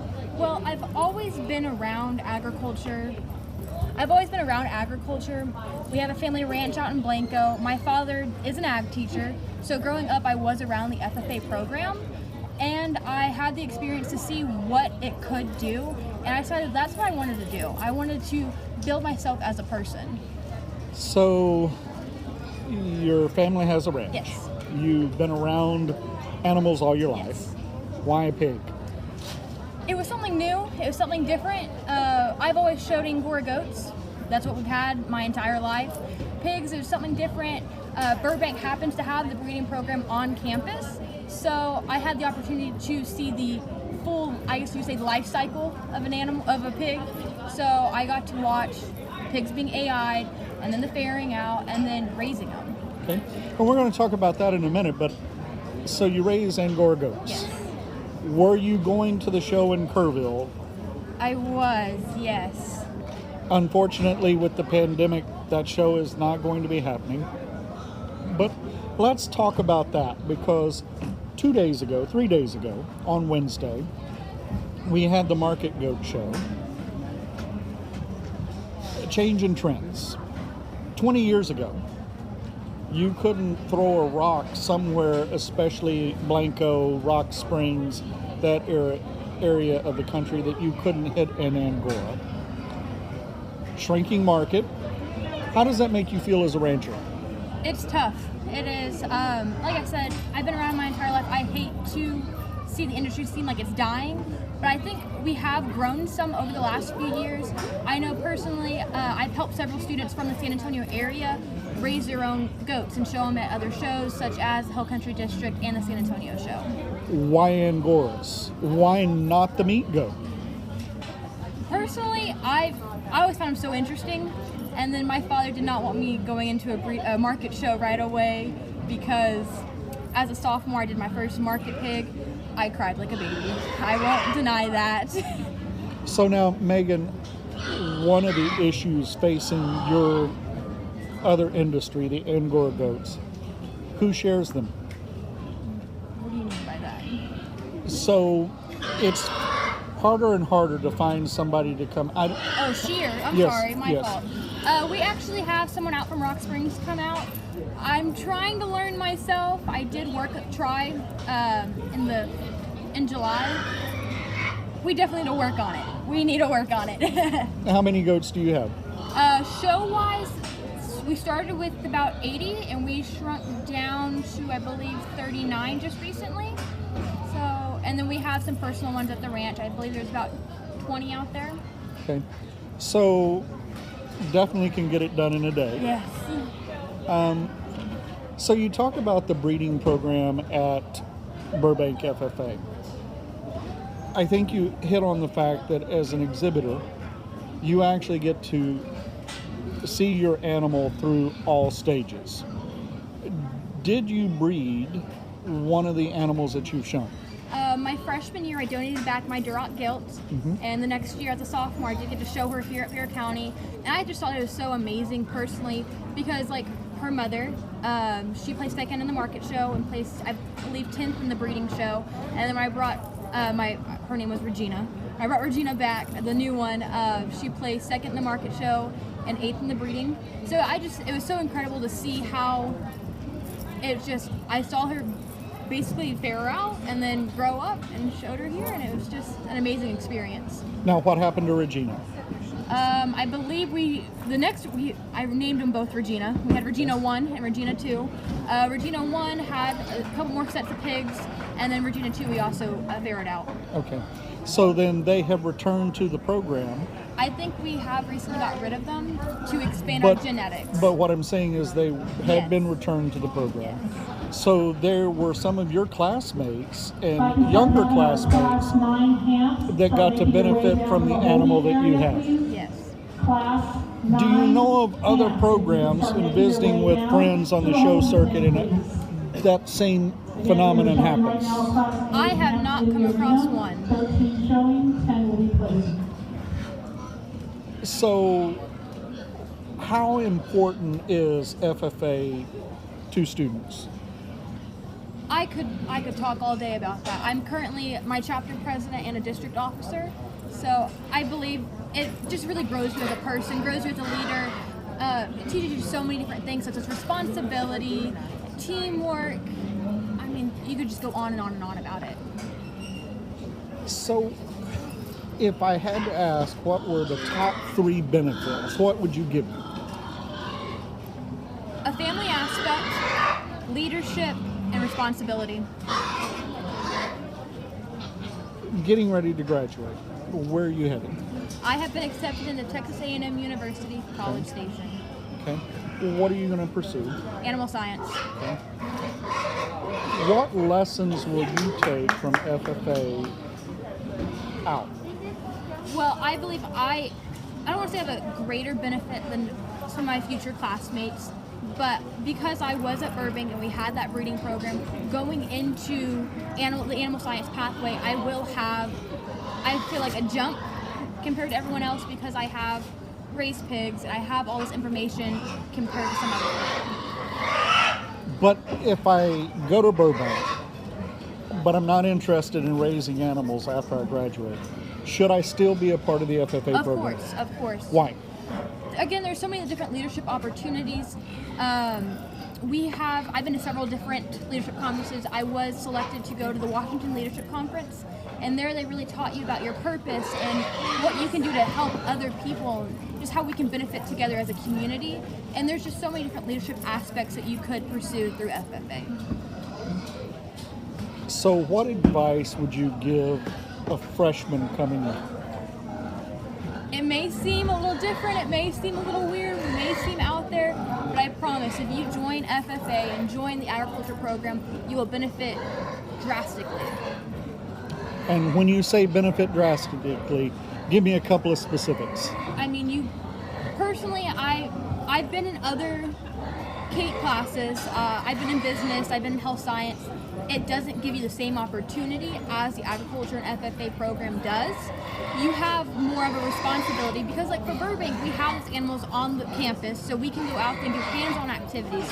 We have the opportunity to learn so much more, I believe, personally, compared to some other programs. Okay.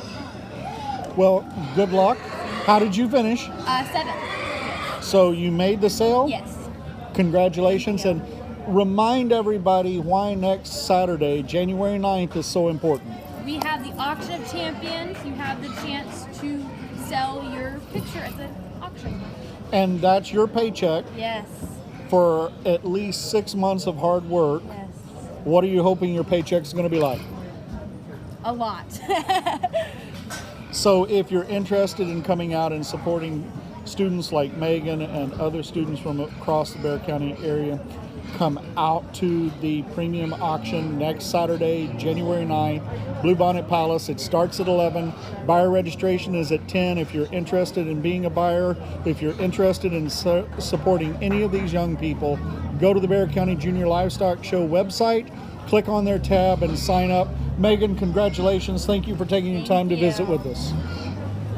Back this way, Alex.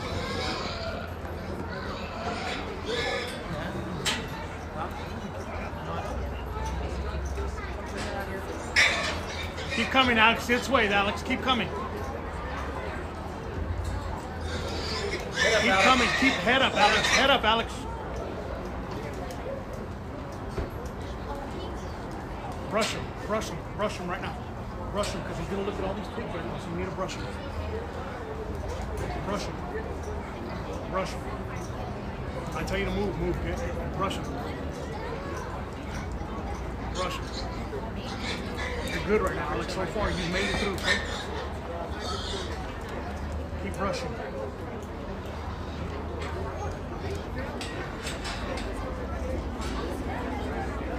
Keep brushing.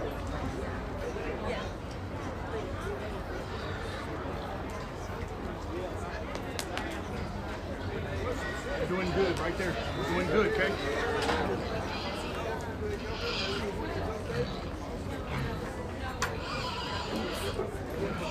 Relax, Alex, relax, okay?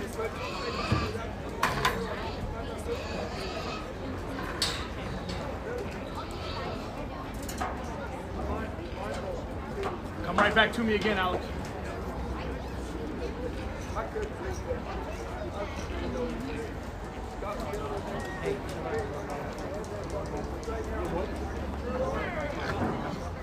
Stay right here, Alex, as much as you can. Until he turns and then we start going, okay? Brush, brush. Stay right here. Okay, now Alex. Now show Alex. Stay out of the shuffle. Again, at this time, we should have our Class 9 hamps in the holding area. Class 9 hamps should be in the holding area. Come back this way, Alex.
Center of the ring, Aiden.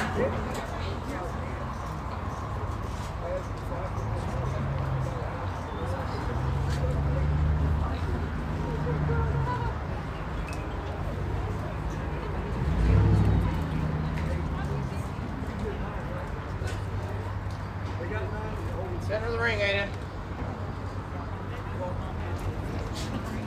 No one heard me, right? That's not my kid.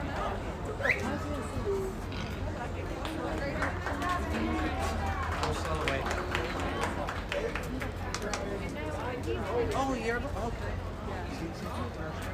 Oh, yeah. Yeah, that's me. Okay.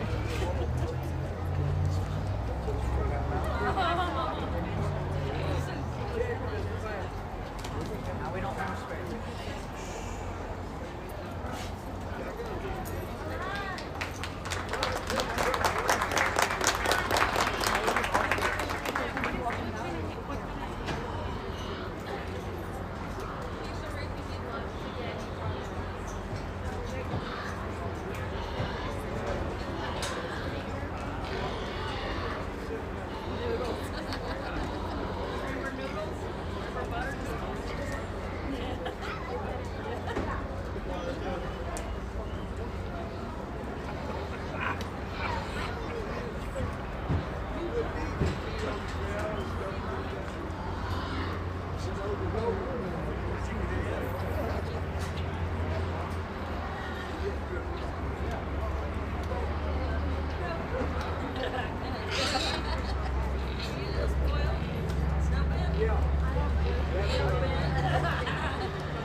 Well, as we start off our hamps, we definitely step off into some deep water here. I think this class is very, very deep and very, very good.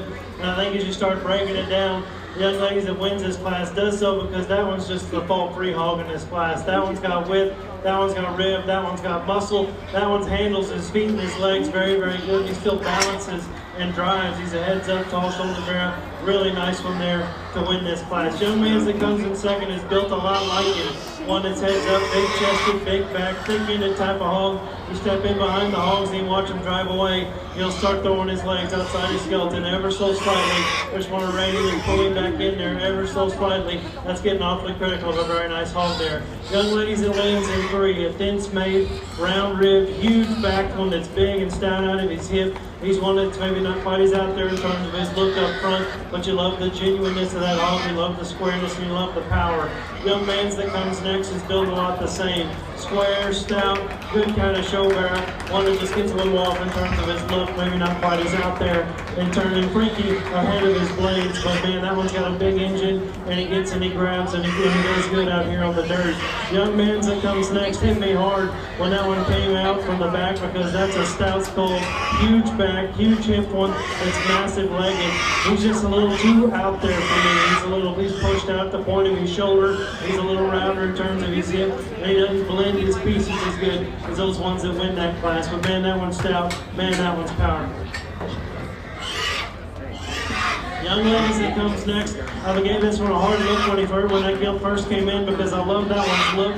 I love that one's design and build. I just was trying to convince myself that yeah, that one is stout enough to run with these others. And when we get him out here, he just didn't quite cut it in terms of width, in terms of rib, and in terms of power. But man, that one's build, that one's stoutness, that one's look. It gets him where it gets him into the 5-hole. Young man's that comes next, a stout skull, big forward one, really muscular, a little low to the ground, not quite as up and tall as those other ones, not quite as out there in terms of his look. Young man that comes next, much the same, shapely, expressive, and massive, huge to the bottom of the skeleton, and just doesn't quite make it up there with those others. We get on down the line with some hogs down here that are nice in terms of their muscle shape, in terms of their power. They get off in terms of their skeleton. Young ladies here, just a bit too much on that bear. He's too low to the ground, too early matured, and just too stout outside of the skeleton. And then we get on down the line, some hogs just need some more muscle, need some more power, need some more dimension. Very, very good class. Put your hands together for those exhibitors.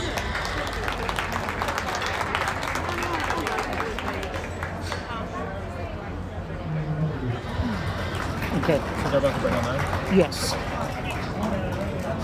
Chris, we're going to have to bounce around her because she's going to come on and say, but let me know. So Class 8 just concluded. Up next is going to be Class 9 of the Hampshires. Yes. There are 10 exhibitors inside of it. 202 is the bottom weight, 217 is the top weight, so there's only about 15 pounds that separate. Going to be a very close, very tight class because there's not a whole lot of weight going there. But joining me is a special guest, and that is going to be Chris Mendez. He is part of the Burbank FFA program. Chris is a sophomore at Burbank High School, but this is his very first year involved in FFA. And this will be the last of Class 8. Class 8 has left the building, and we're getting ready to bring in Class 9. Class 9 camps. There are 10 in this class, and we will be placing 8. 10 in the class, placing 8. That's our Class 9 camps. In Class 8, in 10th place, is Haley Bratton, Helotus Unlimited.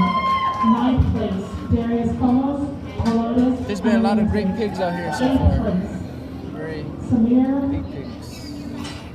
Okay. Rashani, if I said that wrong, I apologize. O'Connor FFA.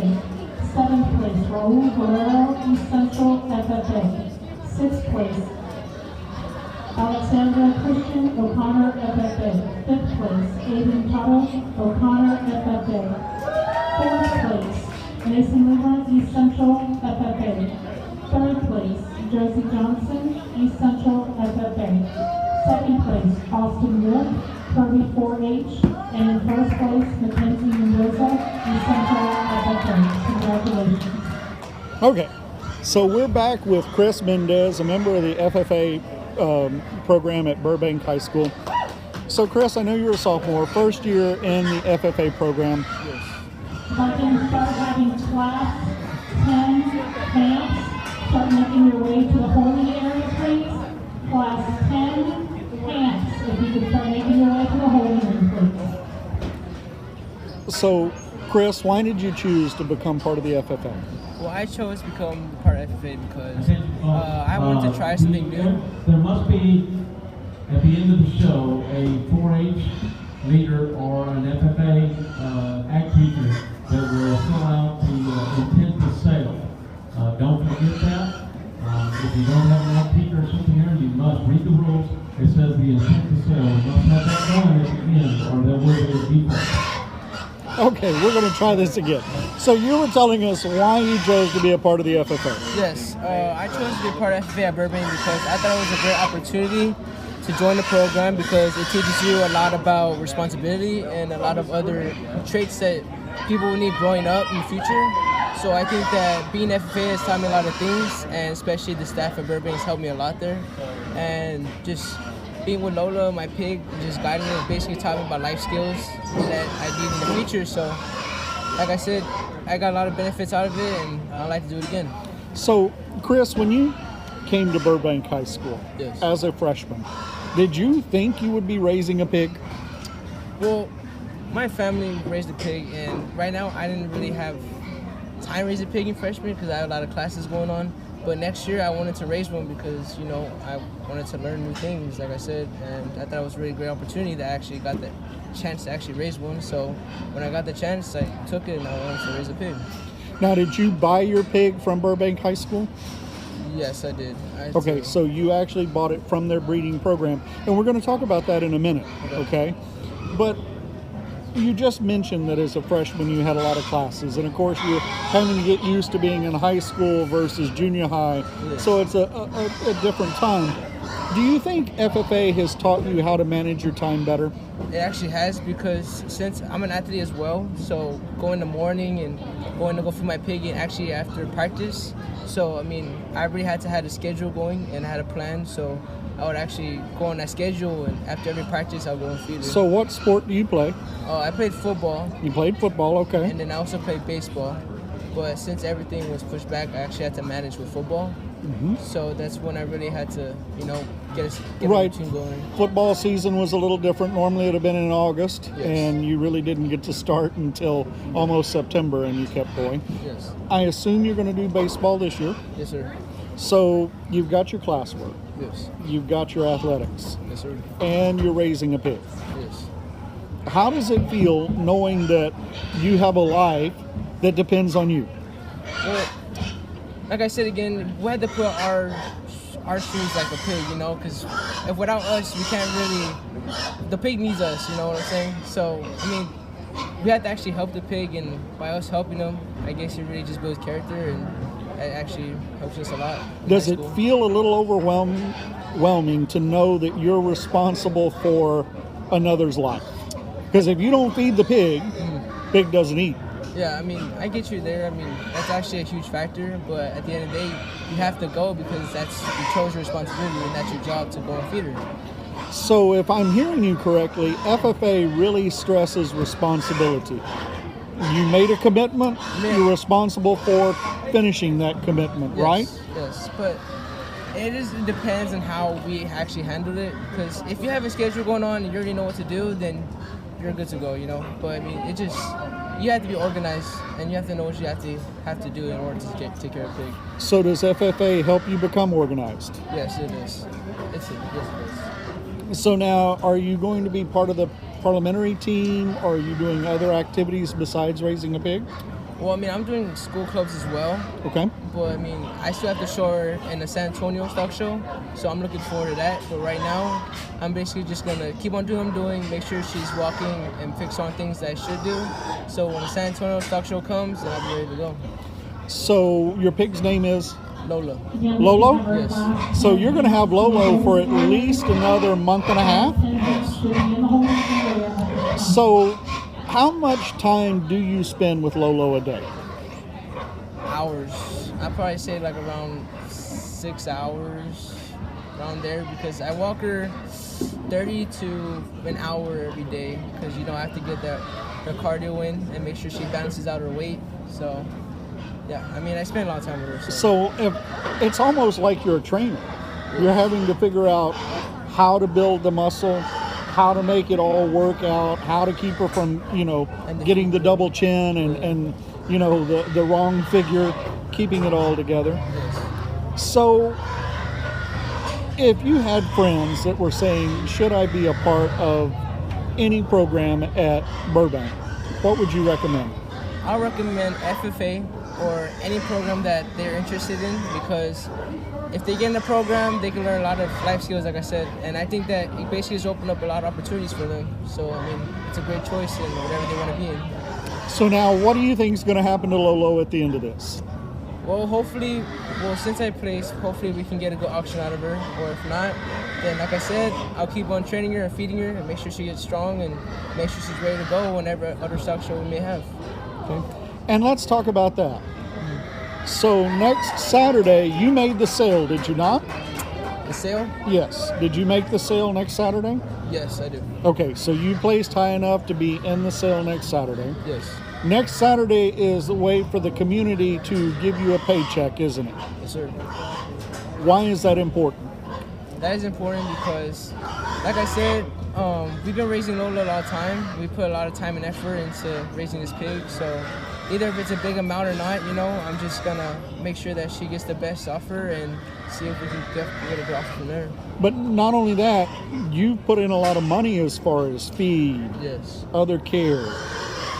So in the real world, after you leave high school, this has kind of taught you about what it means to work hard for something. Yes, indeed. How you have to say, you're wanting to do this again next year, don't you? Yes. What are you going to raise next year? Next year, I'm thinking of raising another pig. Either if I get an auction or not, I'm going to be a breeder, so I can maybe raise another Duroc as well. So, like I said, since I did this my first year, next year I'll go into FFA knowing I have some more skills and better mindset to know what to do with the pig. And in just a second, when the judge finishes, we're going to talk about the breeding aspect. May not be quite as tall as the shoulder, but two very nice hogs to lead off there up top. Young ladies in third, one that's cracked open, one that's stout and burly, just a little lower to the ground, maybe not quite as out there in terms of her look as the two that precede her in class. Much can be said about the young man with the bow tie that comes next. That one's really stout, really bold, really cracked open, one that just needs to be trimmed up in the lower third part of his body. Want to see that hog drive with a little more stability off of his rear too as well. The young man that comes next in the green shirt, the thin belted hog. That one's stout, opened up, just a bit too much middle in that hog. I want to suck some of the middle out of it just to make him look a shot better from the side. Young ladies in the purple that comes next. That one's big up high, just doesn't carry it to the ground. That gilt tapers to the ground, flattens in her rib, just isn't quite as comfortable on the move as well. Young ladies is rolling out next. One that's got a big back end, one that's got a stout skull. That hog just needs to go a shot better, needs to be a little more coordinated on the move as well. We roll out, we've got our next three that roll out there. Nice hogs that have some productivity to them, they have some rig, they have some spread. They need to be better looking and they need to be more shapely. Very good class. Put your hands together for those exhibitors. And so that's going to conclude class 9 of the hams, and class 10 will be coming in shortly. There's 7 exhibitors in class 10, and this is probably our closest class by weight. And what I mean by that is the bottom end is 220, top end is 224, only 4 pounds separate those 7 animals. And so we'll see what happens with that one. But getting back with Chris. At this time we're going to be showing class 10 in the arena. In this class we have 7 showing and we will be placing 6. Class 10 is showing in the arena, 7 placing 6. If I can have class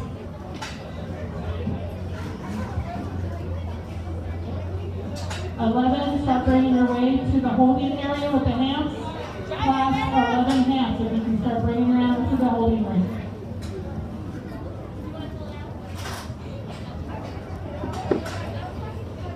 So she's going to read off the results. And okay, Chris, you were talking about the breeding program, and Burbank offers a very unique opportunity. so you could participate in breeding the animal that you will be showing next year. Tell me a little bit about that. In Class 9 ham, in 8th place, we have Case Parish, San Antonio Christian School. In 7th place, Addison Wolf, Kirby 4-H. 6th place, Kyle Sparks, St. Hedwig 4-H. 5th place, Dakota Bassfinder, East Central FFA. 4th place, Peyton Diaz, Helotes Unlimited. 3rd place, Maritza Gates, Southwest FFA. 2nd place, Shelly Pataki, Helotes Unlimited. And in 1st place, Sophie Kruger, Southwest FFA. Congratulations. So tell me a little bit about that. Okay, so when I first got the pig, of course she was, kind of shy and nervous. But over a while, we got used to her and we started feeding her. And actually, you get a mindset like you actually take care of like a 200, 300 pound pig, So actually, breeding her actually taught me, how to take care of an actual living animal. So breeding an animal was very fun and it was a great experience. And Burbank actually has breeding stock on campus. Yes. Where you can have a little bitty pig that at the end of the process becomes a 300-pound big pig. Yes. So where you might have been able to carry it around in your hands and up on your shoulder, when it's finished. Can't do that no more. No. Now, does Lolo still let you, kind of hug on her and yeah, me and her got that bond, over time, because, I've known her since she was very little, and she's gotten used to me that I used to, now I can, lay on her belly and, pet her and, play with her, so actually it's pretty cool seeing her and seeing now that she was little and now she's really big, a really big pig, so, that's a great experience, I would say. So if you wanted to say one thing to a buyer that might be showing up next Saturday, what would it be? I would say look for the great pig, and everyone that's probably there has been working for the pig and they spend a lot of time and a lot of money on it, like I said. So if you're going to be buying a pig, make sure that you look for the one that's very well taken care of and has gotten really well trained. And also just go out there and look at the results of the pig and how it's built, basically. Sounds great. Well, Chris, thank you very much. Thank you. Good luck the rest of the show, and good luck in San Antonio. Thank you. You guys too.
Nice class of Hampton rolls in here next. And of our top three, they're all got plenty of muscle and all got plenty of power. This young lady's this wide belted one that's going to win is the one that's tall shouldered, that's level, and runs uphill, and still uses his hip and his hind leg like he should. Nice hog that's fresh and puts everything together. Young lady's thin belted one in second. Love that one from his loin forward. He's big rib, he's big top. That one's square chested, good looking. I just wish he'd go with a little more authority and flex off his rear, so he didn't want to jab that back left one in the ground pretty hard. We can soften him up there. We can certainly flop that pair. young man's that's going to land in third. Really cracked open, really stout, really dimensional kind of hog. One that doesn't just get out and go right off his rear too. He's kind of wanting to step outside himself, roll his hawk in a time or two. But a hog, you just got to appreciate the density and the market potential that that one has. Young ladies that comes next, another stout one that's really bold, really dimensional, just gets off in terms of balance. That hog wants to roll on both ends of his skeleton, not quite as attractive as some of those others. Young ladies that comes next, a bold rib, soft bodied one that's just a nickel plain in terms of his shape and in terms of his look. And then we round out our class with a couple of hogs that just need some more muscle, need some more pride and dimension all the way throughout. Very good class. Put your hands together for those exhibitors.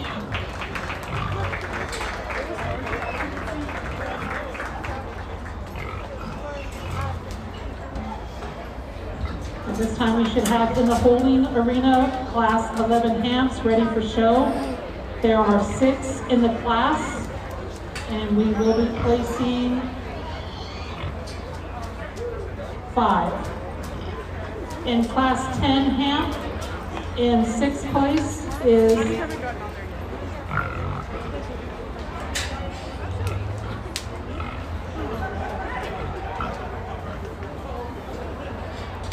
Celestina Chacon, Southwest FFA. 5th place, Madison Wilburn, St. Hedwig 4-H. 4th place, Bethany Beck, Kirby 4-H. 3rd place, Grant Griffin, Southwest Rough Riders 4-H. 2nd place, Kaylee Hearn, Kirby 4-H. And in 1st place, Kaylee Richter, Southwest FFA. Congratulations.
very good class that comes in here next. And I'll tell you guys, I say this in almost every class probably, but their quality definitely runs deep in this one. I think there's not a bad hog in this class whatsoever. You guys down there towards the bottom, and you just ran into a buzzsaw at the top end, because I think these hogs are very, very good. Young ladies that's going to win this class, all these hogs in here weigh something, I guarantee you, as wide and as stout and as powerful as they are. But this is what a heavyweight hog to me is supposed to look like. That hog's wide, he's stout, he's powerful, but then he's still a tall-shouldered, long-bodied, extended one. He's still got the growth to go with the extra power and the muscle, and that's why he can handle it the best. That's why he wins. He's the most flexible, he's the most comfortable. Young lady's gilt that comes in second's built like him. That gilt's big bone, she's stout, she's cracked open, she doesn't hold herself together quite as good, not quite as tall at the point of her shoulders. Our class winner, real close pair there up top, two very nice hogs. Young ladies that lands in third is a little plainer neck, a little better looking than that gilt in second. One that doesn't handle her hind leg quite as good though. She's wanting to jab them into the ground a little bit. That hog's stout, that hog's opened up. We can change the rear two on her, she can definitely move up.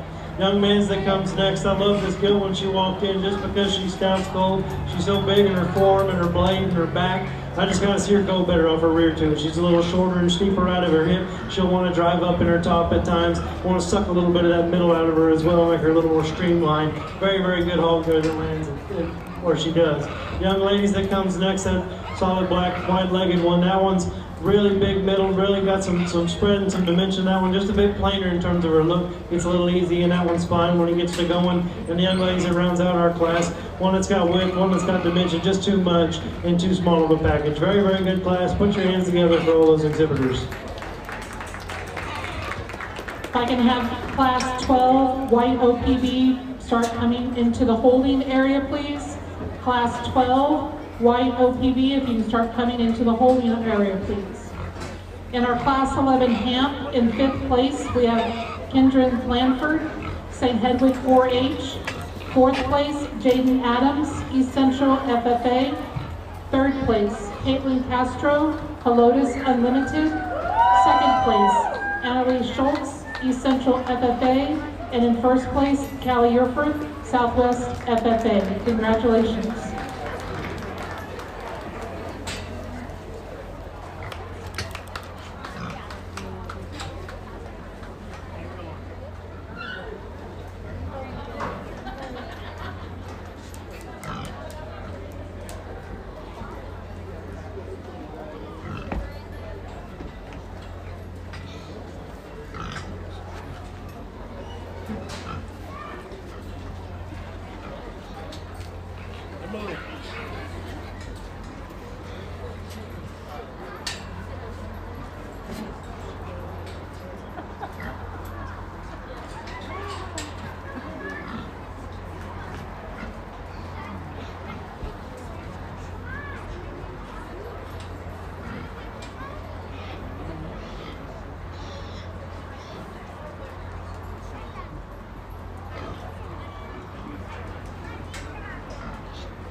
And if I can start having our class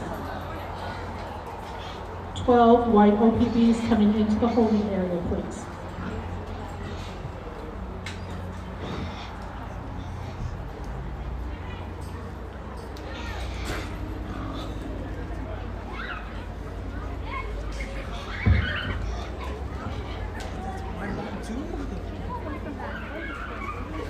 as we get out here for our hamp drive. Very, very pleased with the set that we have out here. Quality top to bottom. This breed was fun to go through. Lots of quality towards the top end and even down and towards the bottom of those classes. Lightweight hog that comes out of that first class. One that's real neat looking, one that's square, one that's bold in terms of his rib, one that's got plenty of muscle, and does so an attractive package. Like a lot about that one. When he gets out and goes, I wish that hog would just drive just a little harder. He's just a little lazy at times, and he's kind of been stuck on the fence, hard to see him, but he's a good hog out there, and I think he's got a lot of potential going forward. Young ladies that comes out of the next class, that broken belted one that's bold in terms of his rib. He's one that's big in his back, stout out of his hip. He wants to roll his hip just ever so slightly, but that's getting awfully critical of a really nice hog there that puts an awful lot together. The young lady's white belted one here is one that's cracked open, really, really stout, really opened up. Like to maybe make it just a little neater right there at the front of his blade. But man, that one's stout and that one's square, and that one's good for a market hog. That one's got a lot of good working for him. And then our big heavyweight, the one we just got done with, one that has lots of power, has lots of mass. That's a big heavyweight hog that's tall shouldered, that's extended, that's heavyweight, that gets out and handles it very, very well and does so comfortably and very attractively. Very, very impressed with this set. I'll take another look at them and I'll go show you the one I like the best.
To drop in that second place heavyweight. Good hog there that came at a very competitive class. One that pushed our champion very hard in class. And this arch at the ground, that's a big bone, wide made one. That gilt's wide in her chest and in her rib and in her forearm and her blade.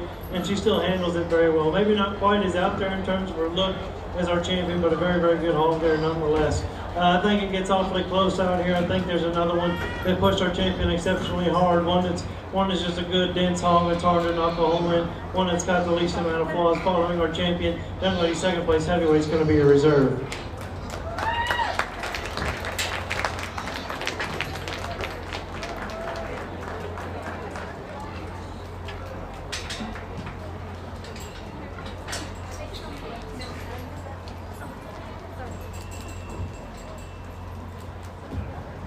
In our hamp breed, the reserve breed champion is Emaleen Schultz, East Central FFA, and our breed champion is Callie Yerford, Southwest FFA. Congratulations.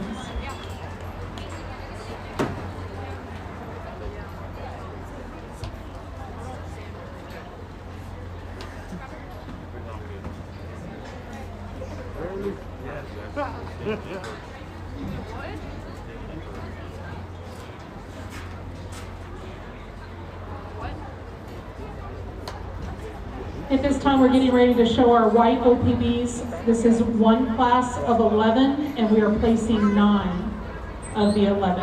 Again, this is class 12, white OPB, one class, 11 records, 11 animals, and 9 being placed.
season.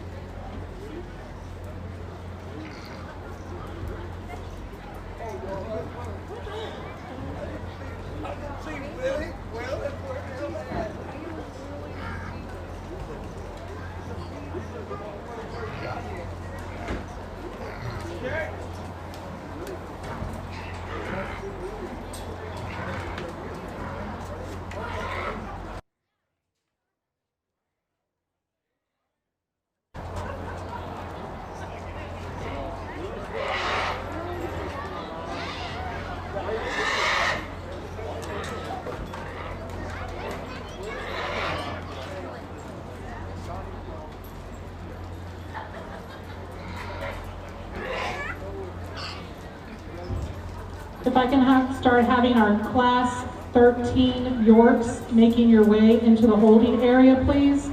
Class 13 Yorks. You can start making your way to the holding area, please.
And at this time, we should have our Class 13 Yorks in the holding area. Class 13 Yorks in the holding area.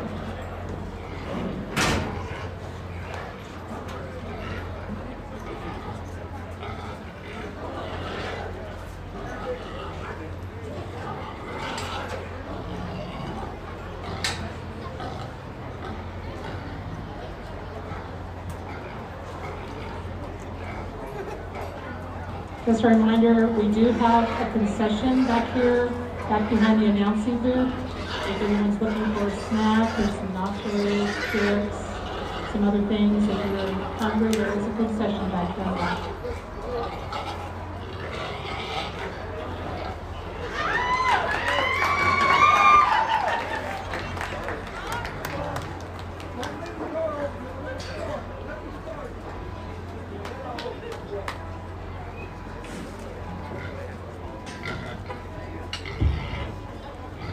Good class, very good class to start off things in our white OPPs.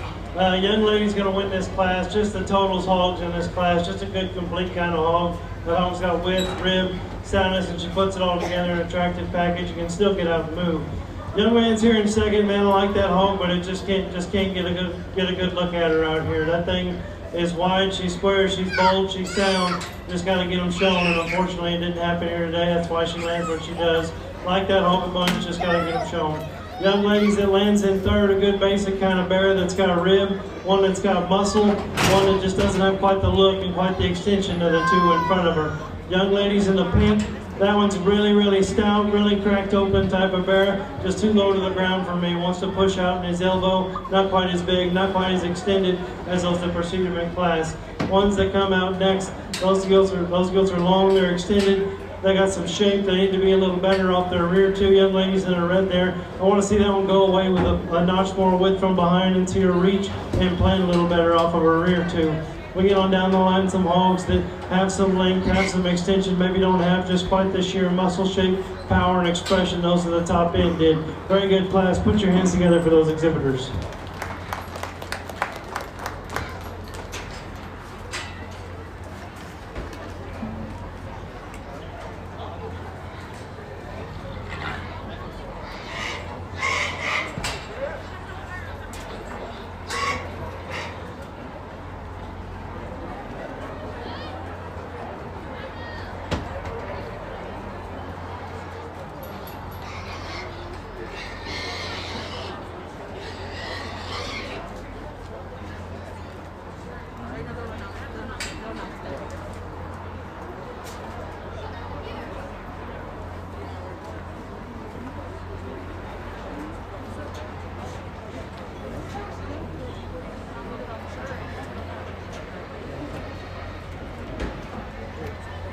In Class 12, white OPB, in 9th place was Josh Real, Essential FFA. 8th place, Haley Rodriguez, Southwest FFA. 7th place, Christopher Cantu, Burbank FFA. 6th place, Megan Baldwin, Southwest FFA. 5th place, Ann Alonso, Essential FFA. 4th place, Annalise Schultz, Essential FFA. 3rd place, Bailey Shrivelbein, Essential FFA. 2nd place, Ian Diaz, Helotus 4-H, LSP. And in 1st place, Mabry Sue Vastbinder, Essential FFA. Congratulations. Our breed champion is Mabry Sue Vastbinder, and our reserve breed champion is Ian Diaz. Congratulations.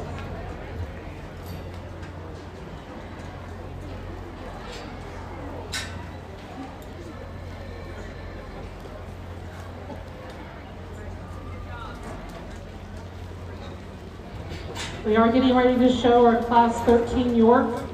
In this class, there are 6 showing and 5 will be placed. If I can have Class 14 York, start making your way down to the holding area, please. Class 14 York, please make your way down to the holding area, please.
While we're showing this class, I'm just going to briefly call out the showmanship numbers that we have at this time. This is not the complete list, but this is what we have so far.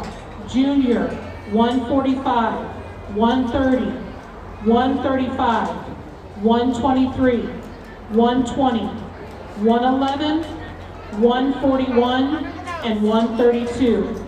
Our seniors at this time, 353, 382, 339, 345, 352, 341, 367, 369, 340, 384, 373, 347, 337, 348, 346, 351, and 378.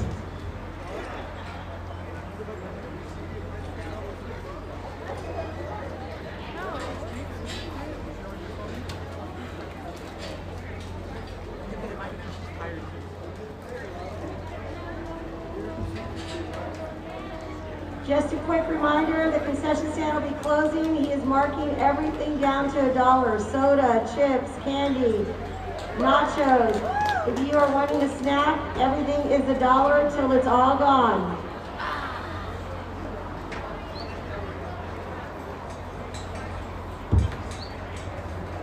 Nice way to kick off our York show here. Young ladies that wins the class does so pretty handily. That bear is real nice. He's right from the ground up. He's square. He's stout. He's big down. He's stout from behind, and he's one that's still a tall-fronted, good-looking one that handles all that very, very well.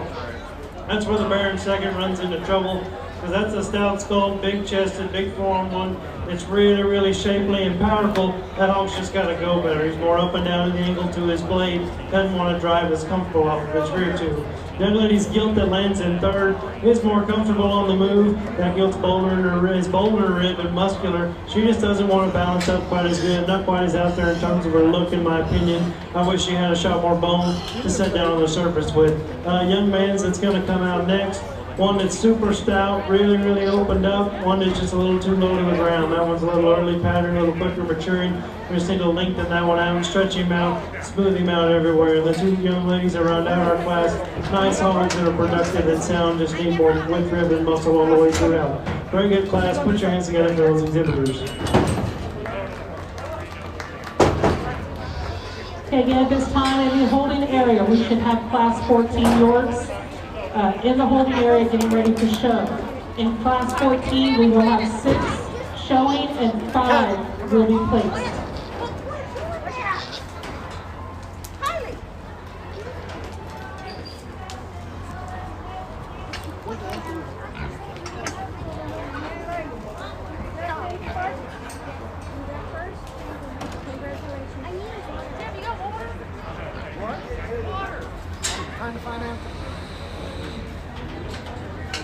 If there's any volunteers, we still need some help in the arena with boards. If anyone is available, we would appreciate it if you could come on in and give us a hand.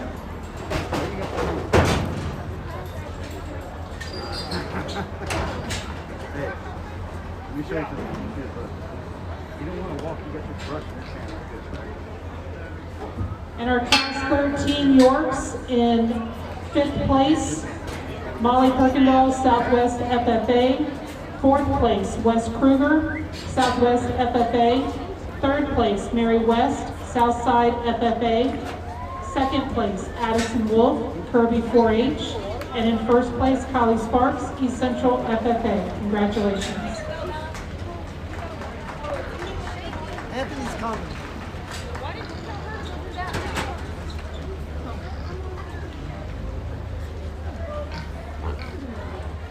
If I can have class 15 Yorks start making your way down to the holding area, please. Class 15 Yorks, if you can start bringing yourself down to the holding area, please.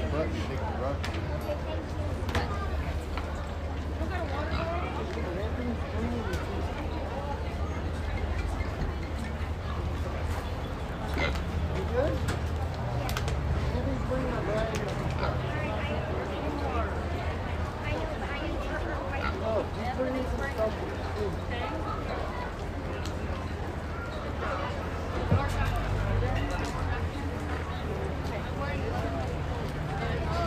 If we can have Tate and Diaz, Helotus Unlimited, if you can start bringing your animal class 14 York to the holding area, please.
This will be the last call for Tate and Diaz, York, Helotus Unlimited.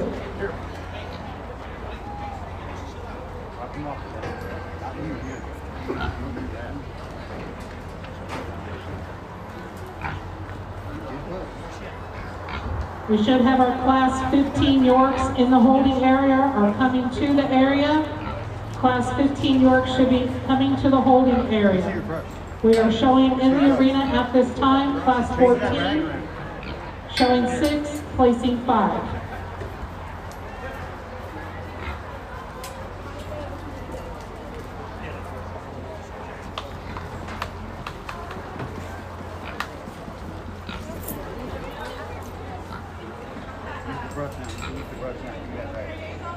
Here's the top.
comes again to our classic Yorks here. Young ladies that wins the class does so because that's one of the wide ones that's opened up and stout, but still tall-shouldered, attractive, and still gets out there and goes very, very well. The hog is very comfortable, very athletic on the move. Nice skill to win that class.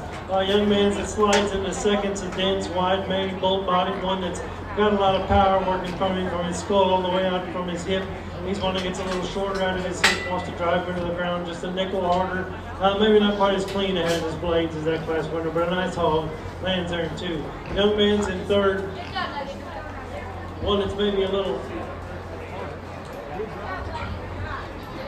We'll bring that hog in 3rd out. One that is bold, one that's stout, one that's wide in terms of her chest, one that just needs to go better off her rear too. She's short out of that hip and jabbing them into the ground pretty good.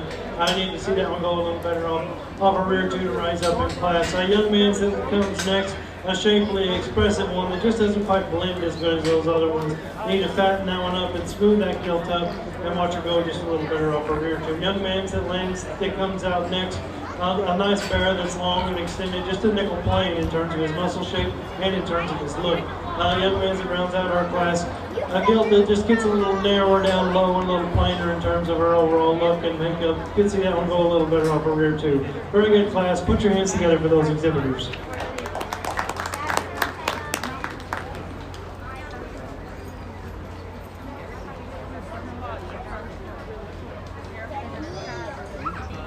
At this time, we should have our class 15 Yorks in the holding area getting ready for show.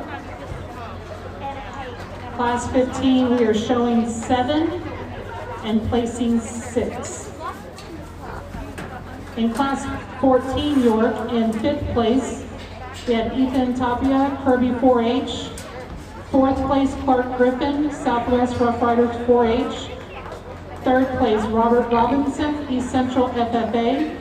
2nd place, Tayton Diaz, Helotes Unlimited. And 1st place, Isabella Ayala of East Central FFA. Congratulations.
The truck in there. Yeah, we're about to run.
Well, a very good class of Yorks to roll out next, and top to bottom, there's not a bad hog in here, guys. You'd be challenged to find 7 Yorkshire hogs that are that good and put them all in the same class again, because there's lots of quality out here, and when you get down to it and you realize out here that none of these hogs are lacking in terms of muscle, then you got to go to sorting on the structure and balance and freshness and things like that, and that's what makes our sort towards our bottom up towards our top. This gilt that wins this class, she's tired, but she's the one that hasn't broke down. Some of those other ones got tired and started breaking down on their rear too. This one just stays together. She's wide, she's bold, she's muscular, she's fresh. Nice hog to win that class. Young lady's bear that comes in second, made a lot like her. Really attractive up to that front end, good rib, big back. Difference is when you step in behind him, that bear is not as good out of his hip, doesn't drive away as true from behind. Young man's bear here lanes in third, just keeps moving his way up in class because that's an opened up one that's really, really fresh. I love that one's chest form and blade. I just got to lengthen that one out in his front end and his hip. He's getting a little cresty up to his front end. He'll want to throw his hind leg outside of his skeleton from behind. Change, pull him back in, change that about him. He can win that class. Young ladies that comes out next. Long fronted, good rib, big top one. Kind of change that one's hind leg assembly. He wants to get up underneath himself, wants to roll out of his hip. Young ladies here, this gilt that comes out next is a fresh, shapely one that's attractive. That gilt's just tired and breaking down. She's throwing her hind legs, jabbing her front legs in the ground. Just getting broke down out here. That's why she lands where she does. Young ladies gilt here, big old stout one, big form, big bladed, big back. Just doesn't want to reach and push off that rear too like she should.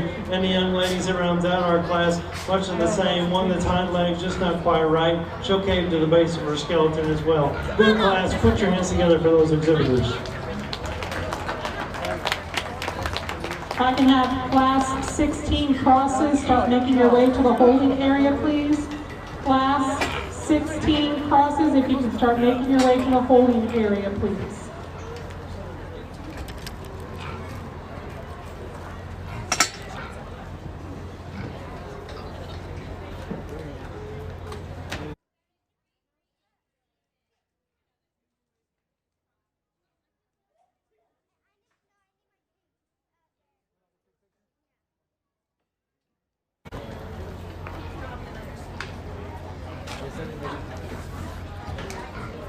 Class 15, York, in 6th place. We have Bethany Beck, Kirby 4-H. 5th place, Wesley Taylor, Helotes Unlimited. 4th place, Kira Jimenez, East Central FFA. 3rd place, Lawson Taylor, East Central FFA. 2nd place, Miranda Landrum, East Central FFA. And in 1st place, Cody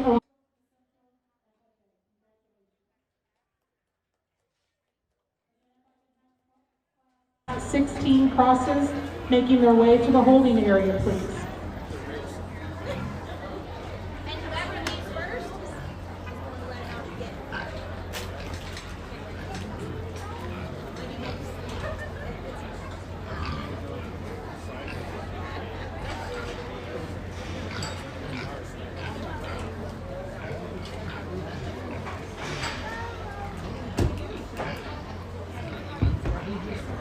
As we get out here in our York Drive, 3 high-quality individuals to represent each of their classes. Young ladies, lightweight barra. You talk about one that's square, one that's true, one that's good in his rib, good in his muscle, and one that can still cock off and give you a good look from the side. Nice hog there. Could see him sit down with just a shot more rear foot if you're going to criticize him, but a real nice hog there that wins that lightweight class. Young ladies, middleweight gilt there that's right there in the center of the ring. One that's really busted open underneath, good rib, huge back, thick-ended one.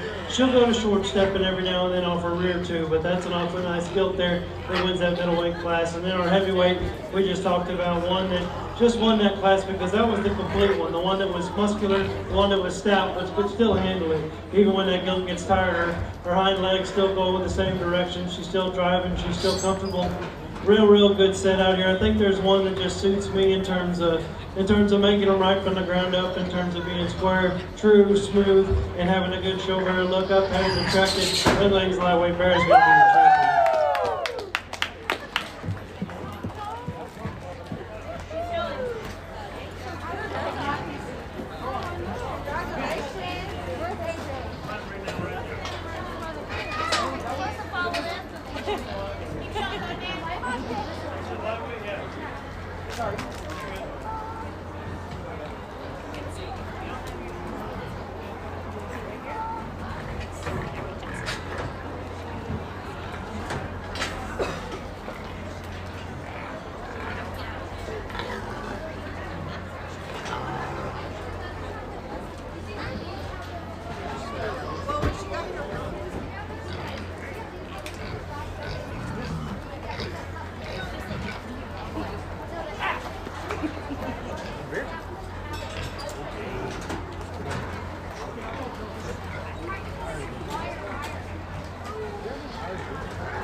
As we get out here and drop that second place in, one that definitely makes a run at it because that's a stout skull, big forearm type of bear that's cracked open and stout. He's one that drives wide off both ends of his skeleton. He's big back and thick-ended. If you're going to change that one, it's his skeleton. He's a little upright in terms of his blade and off his rear too. Wish that thing would just get out and drive and reach and plant and push, which is a shot more comfort and fluidness. But a very nice hog that definitely comes in and deserves a good look. I think when you get to talking about it, one that follows your champion, one that pushes him exceptionally hard in terms of just being a good kind, one that's square, one that's true and sound. Young man's heavyweight's going to be a reserve.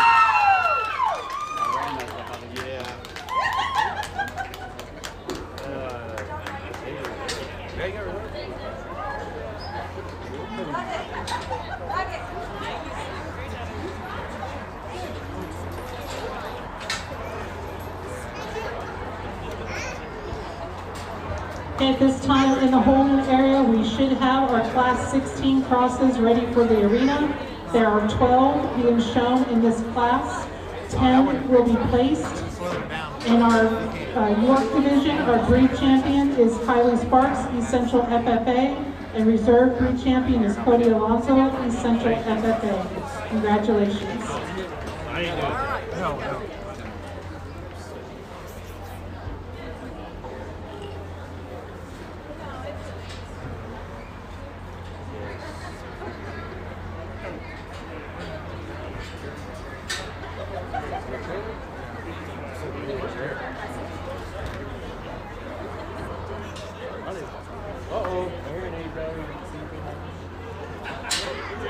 Joe, can you come to the arena, please? Joe Garcia.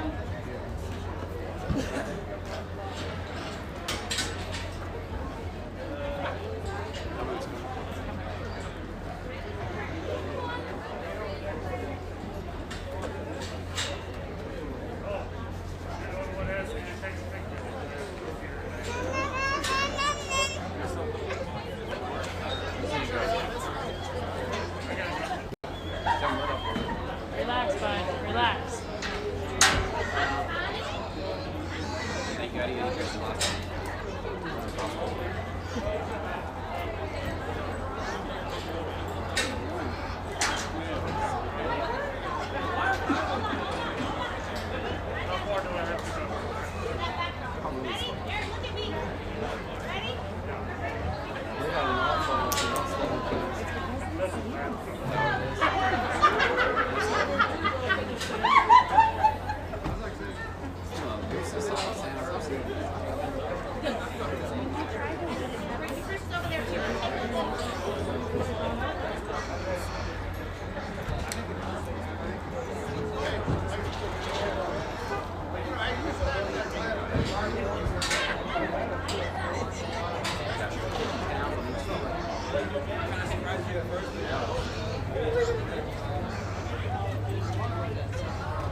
Again, at this time, we are showing Class 16 cross in the arena, 12 showing, 10 will be placed.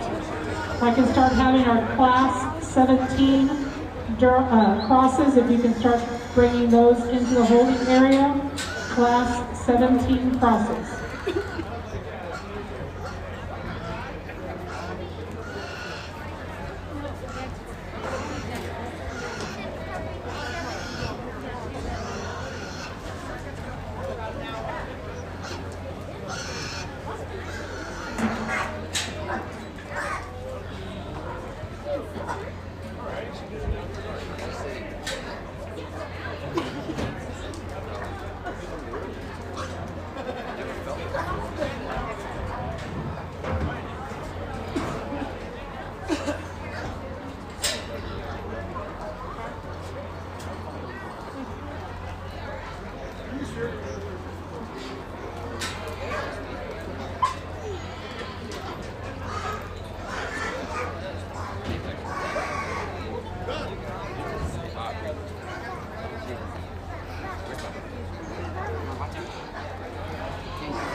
Again, in the holding area, we should have our class 17 crosses in the holding area.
Very good hogs on the top end of this class, 560. Very, very good set. Young lady's hog that leads off this class does so right when they drive at you, because that's the stout skull, big form, big blade one that just blends it all together in a really, really neat package. That one's huge in terms of his rib. Really, really stout. Just love a lot of things about that hog. Young lady's solid black one pushes him exceptionally hard, because that's the wicked looking one. It's dead level, it's sound, it's shapely, just runs out of gas right when she drives at you compared to that one that wins this class. Two very good ones up top, really, really close decision. Take nothing away from that blue line gilt, because I think that thing's got some way out there pieces. Love her foot, love her running gear, just maybe not quite as cracked open on the top side of her skeleton as those two that did, but a great, great one there at third. Young lady's black, funny colored one that comes next. I kept trying to like that one the more and more that she was out there, but I just couldn't get over that view when she drives away. Good job. Can't get over that view when that hog drives away. She closes up underneath, but from there forward, I love that one. Square chested, big rib, big back, really cool looking. The next one comes out really long, really extended. I told that young lady I love the shape. That one's really neat looking. Just need to see that one go better off her rear too and soften in her flank. Young lady's spot backed one, long, level sound, just not quite as much over there as what the ones that lead off in this class. Young lady in the yellow shirt's got a really, really stout one, just not quite as attractive a package as the ones that lead off in class. And as we get on down the line, we've got some hogs down here that have some width, have some muscle, just don't put it together quite as good as our class winners and as attractive or as sound. Very good class. Put your hands together for those exhibitors. In our class 16 cross, in 10th place is Ann Alonso, Essential FFA. 9th place, Cody Alonso, Essential FFA. 8th place, Cooper Smith, Helotes 4-H, LSP. 7th place, Mariah Robinson, Essential FFA. 6th place, Emmett Trava, sorry if I said that wrong. Emma, Essential FFA. 5th place, Addison Wolf, Kirby 4-H. 4th place, Mackenzie Mendoza, Essential FFA. 3rd place, Austin Wolf, Kirby 4-H. 2nd place, Hannah Willis, Madison FFA. And in 1st place, Callie Urford, Southwest FFA. Congratulations. At this time, we are showing class 17 crosses in the arena. There's 13 in the class. We'll be placing 10.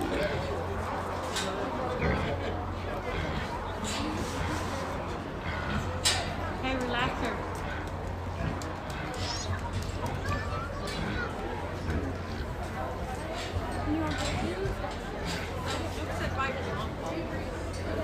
Yeah, I know. He's gonna text us. Yeah, he's gonna text us.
If I can have class 18 crosses start making your way to the holding area, please.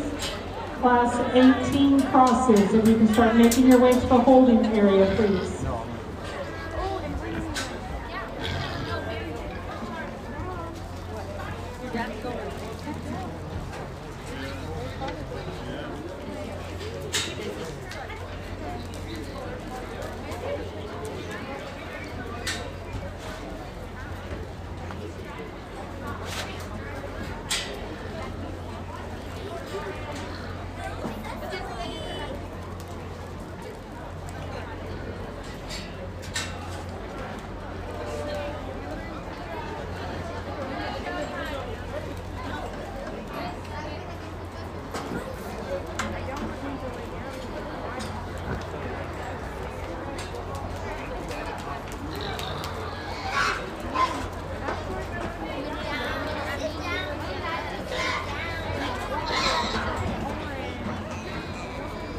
Let him walk, Cecily. Let him walk. It's all right.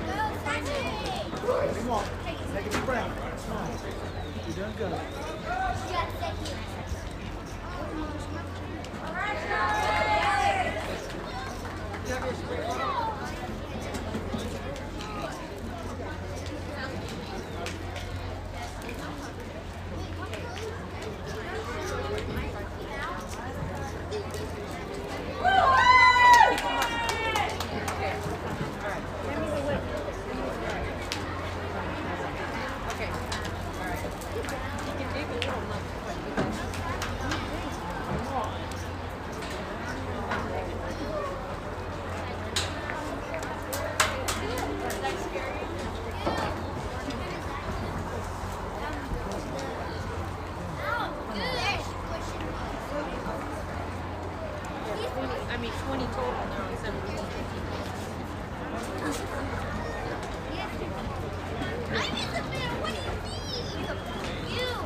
At this time, our junior showmanship numbers are as follows. This is not the complete list, but this is it as of right now.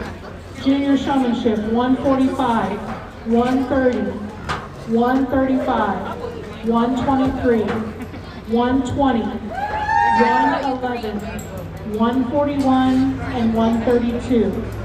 Senior showmanship at this time, 353, 382, 339, 345, 352, 341, 367, 369, 340, 384, 373, 347, 337, 348, 346, 351, 378. And there has been an addition to the junior. We have 124 and 121 and 119 and 131. On the seniors, we have added 336.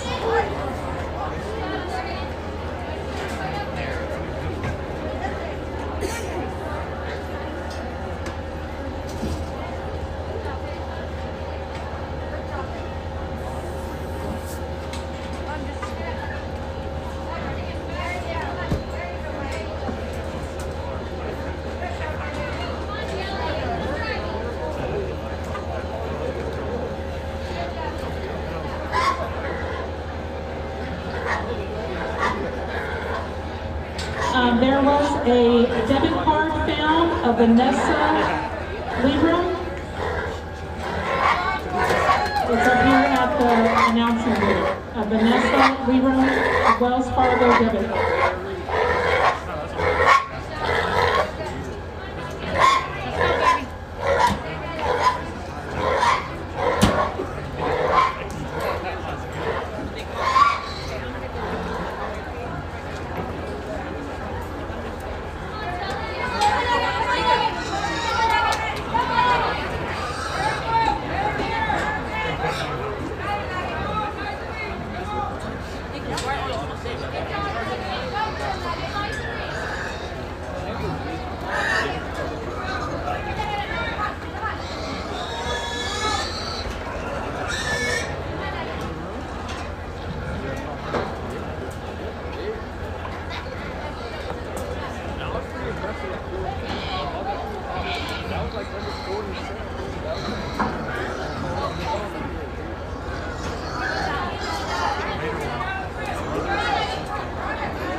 What a nice set of hogs that comes in here next, and the top end's very, very good.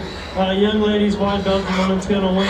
Really like that one just in terms of density. Skull, chest, forearm, all the way back to that one's hip. That one's just stout.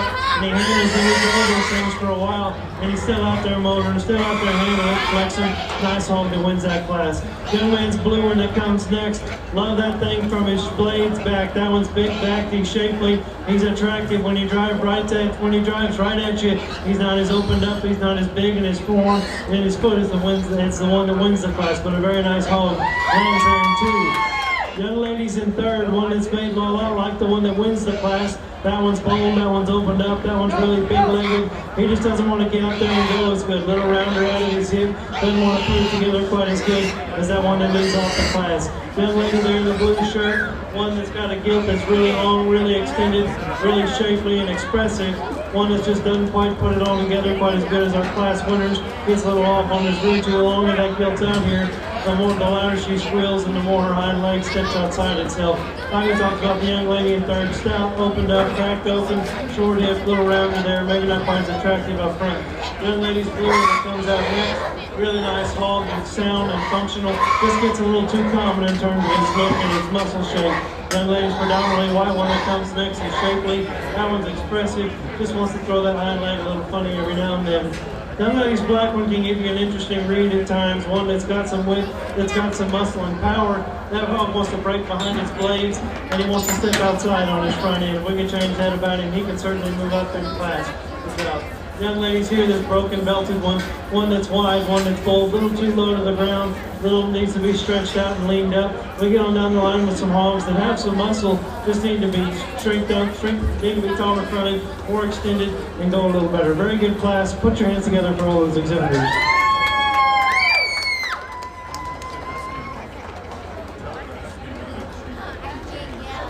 Class 17 cross in 10th place, we have Kirsten Donley, Helotes 4-H LSO. 9th place, Ann Griffin, Southwest Rough Rider 4-H. 8th place, Jasmine Duvay, Southwest FFA. 7th place, Jody McConk, Southwest FFA. 6th place, Emaleen Cain, O'Connor FFA. 5th place, Sally Padlecki, Helotes Unlimited. 4th place, Daisy Vela, Southside FFA. 3rd place, Anna Willis, Madison FFA. 2nd place, Katie Diaz, Helotes Unlimited. And in 1st place, congratulations. At this time in the arena, we are showing class 18. There are 13 in this class, and we will be placing 10.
If we can start having class 19 crosses, if you can start making your way to the holding area.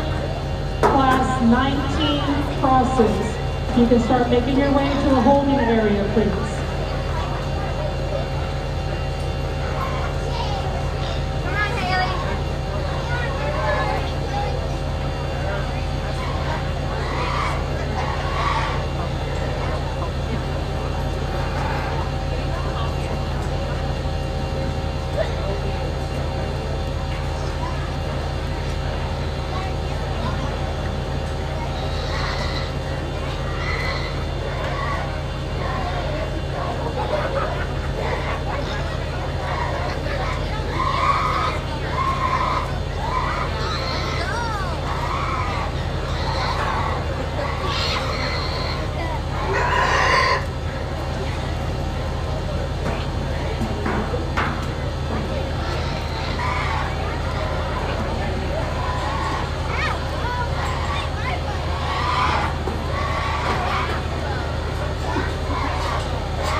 Class 19 crosses should be coming to the holding area or already in the holding area. Class 19 crosses, if you have not made your way down to the holding area, please do so at this time. Class 19 crosses.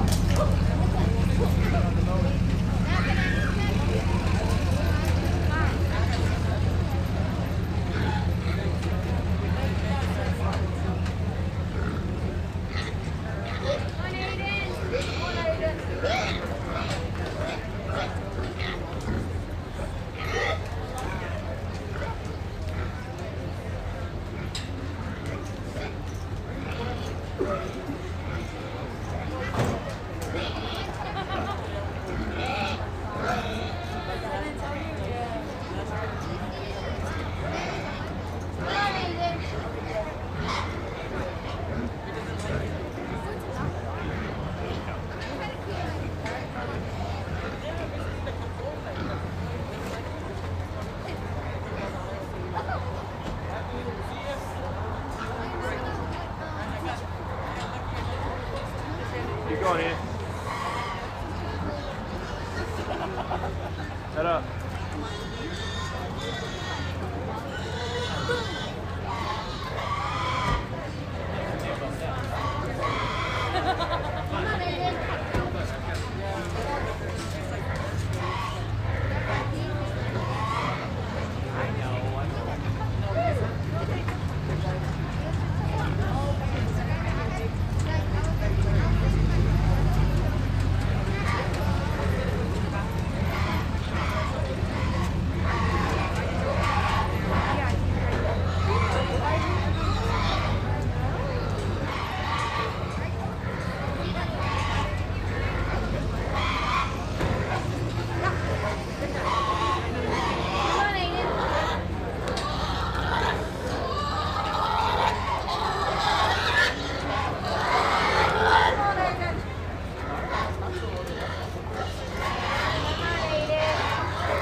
Keep going.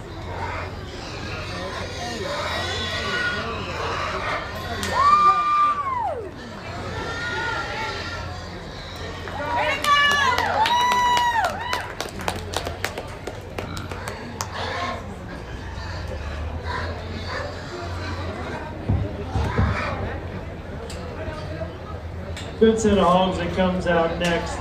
One that offers some sort, I think, but the longer they're out here, the more I like this young man's barrel that's going to win this class. And it starts at the ground. That's a big-footed one that's just square all the way throughout. You don't realize just how stout and how massive that thing is until you get right on top of him. Because from the side, he's so smooth and everything fits together so good.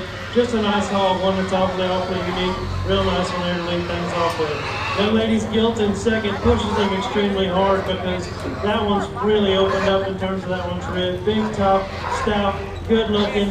That one's hind legs just one to wobble a little bit more as we get out here and we drive her just a little bit longer. She's starting to break down just a tick, but a really, really nice female with some way out there pieces. Young man's blue one that comes next, just a good kind of hog. One that's sound, one that's bold, one that's muscular, one that's maybe just a tick plainer right here from the side than those two. Maybe not quite the wow factor that those two have in terms of their throat latch and things like that, but a nice hog that lands there in three. Young lady's calico that comes next is a freaky looking one. It's shapely, hard muscled. Nice job, nice job.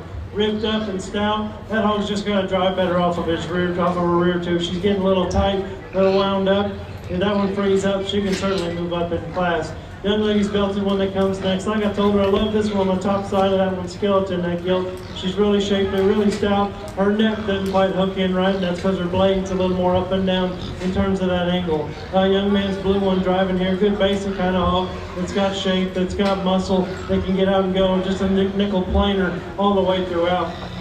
Young lady's targeted by everyone here. Just a stout gilt that's opened up and powerful. You watch her go away, she'll throw her hind leg outside of her skeleton. We'll have to bring her back in.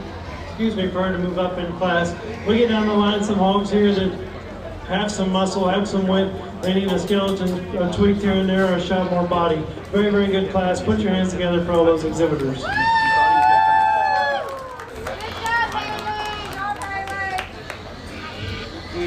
Class 18 Cross, 10th place, Bailey Shreven Shovelbein, Essential FFA. 9th, Kaylee Hearn, Kirby 4-H. 8th, Troy Bowers, Southwest FFA. 7th, Haley Bratton, Helotus Unlimited. 6th, Wes Kruger, Southwest FFA. 5th, Cadence Bartlett, Essential FFA. 4th, Sophie Kruger, Southwest FFA. 3rd, Aiden Chato, O'Connor FFA. 2nd, Macy Vassbinder, Essential FFA. And in 1st, Ian Diaz, Helotus 4-H LSP. Congratulations.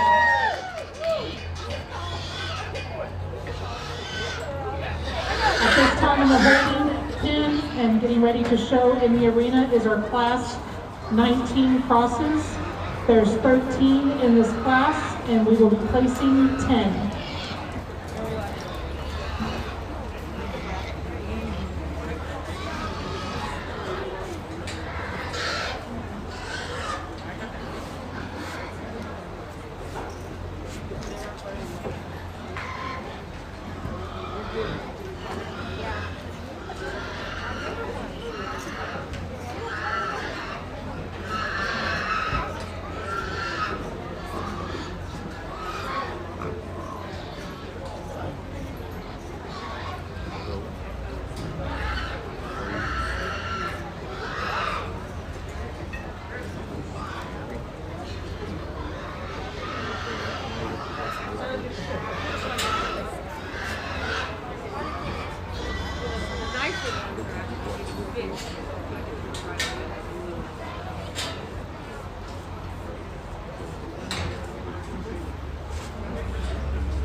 If I can go ahead and start having our class 20 crosses, if you can start making your way down to the arena.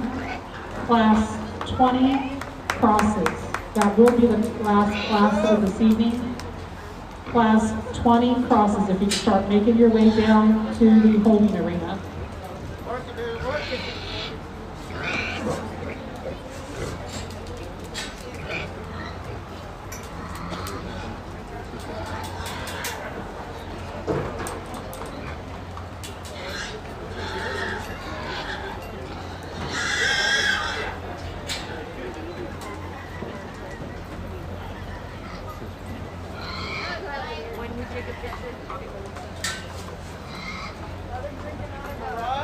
At this time, I'm just going to give a list of numbers again for the junior and senior showmanships as it stands right now. Junior, 145, 130, 135, 123, 120, 111, 141, 132, 124, 121, 119, and 131. Senior showmanship at this time is 353, 382, 339, 345, 352, 341, 367, 369, 340, 384, 373, 347, 337, 348, 346, 351, 378, and 336.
At this time, we should have all of Class 20 crosses in the holding area. Last call for Class 20 crosses.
Well, a good setup here up top. These two hogs I think are very, very close. They're both very, very good. Young man's bear, that one's just cracked open and square and bold and still handles it all so well. Really comfortable, really attractive, nice hog to lead things off with. I think the young lady's gilt that comes in next is genuinely stouter when you get right into it. Probably the heaviest muscle one in class, but one that's not as attractive up front, not as tall up through the front end, and doesn't handle that hind leg quite as good as that class winner. Very, very good top pair though, two high quality ones. Young ladies that comes in third, spotted up hog, really attractive, really level, really sound. Not one that's just overwhelms you in terms of mass, but everything's there, everything's genuine. That hog just doesn't have quite as much gas when you step in behind him as those two that beat him. Young lady's black hog that comes out next, like I told her, that's a big ribbed one that spreads a lot of dimension up high. He just gets a nickel planer in his shape and his look off from the side.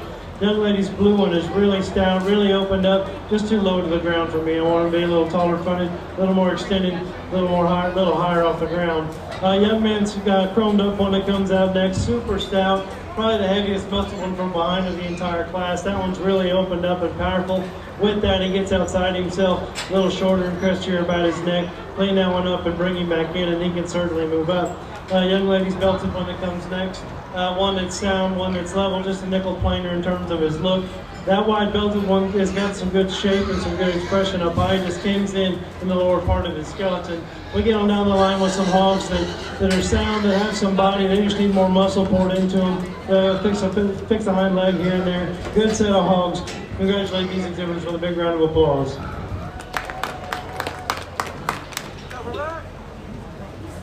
Class 19 cross in 10th place, Oscar Estrada, Southwest FFA. 9th place, Nicole Peltier, Southwest FFA. 8th place, Mason Zumwalt, O'Connor FFA. 7th place, Sarah Pettis, Burbank FFA. 6th place, Aiden Chado, O'Connor FFA. 5th place, Desiree Ramirez, Southwest FFA. 4th place, Haley Bratton, Helotus Unlimited. 3rd place, Michaela Martinez, East Central FFA. 2nd place, Jaden Adams, East Central FFA. And 1st place, Jaden Adams, East Central FFA. Congratulations.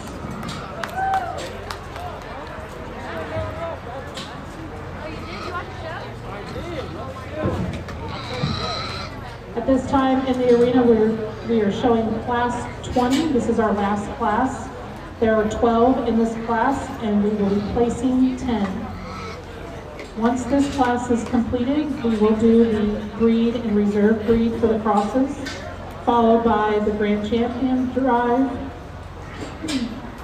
and then followed by our showmanship.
Attention everyone, as the show is coming to a close, I know that we are having people that are starting to load up and leave.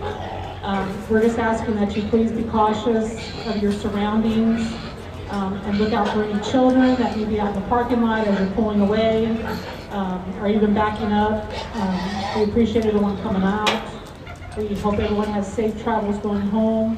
But again, if you can just be aware of the surroundings in the parking lot as you're packing up, leaving, and backing out, would be much appreciated.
Once we get into our heavyweight class of hogs, as you'd expect when you get to the top end of these things, freshness becomes huge, and muscle shape is something, and correctness of finish is something that's going to put a big sword on it.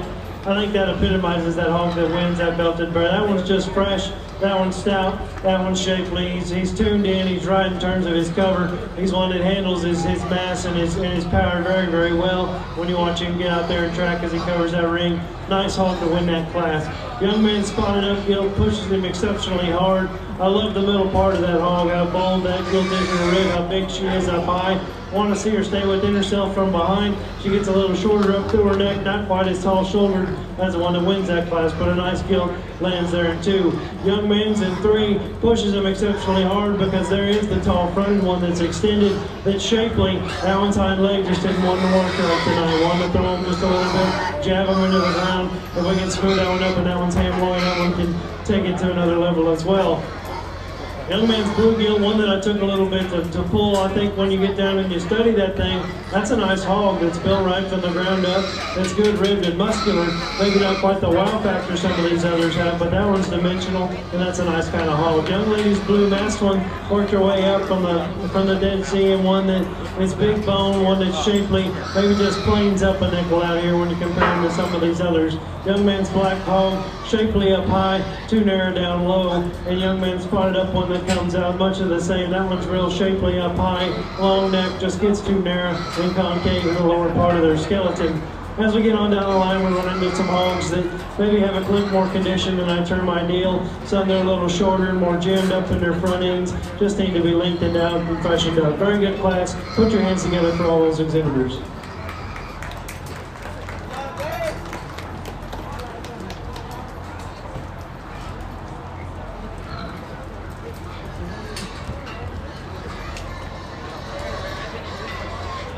Attention everyone that's still here in the spectator area.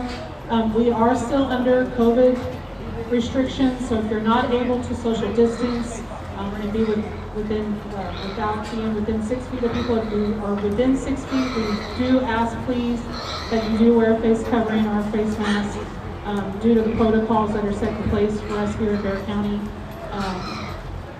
We just appreciate your support and helping us follow the rules this evening.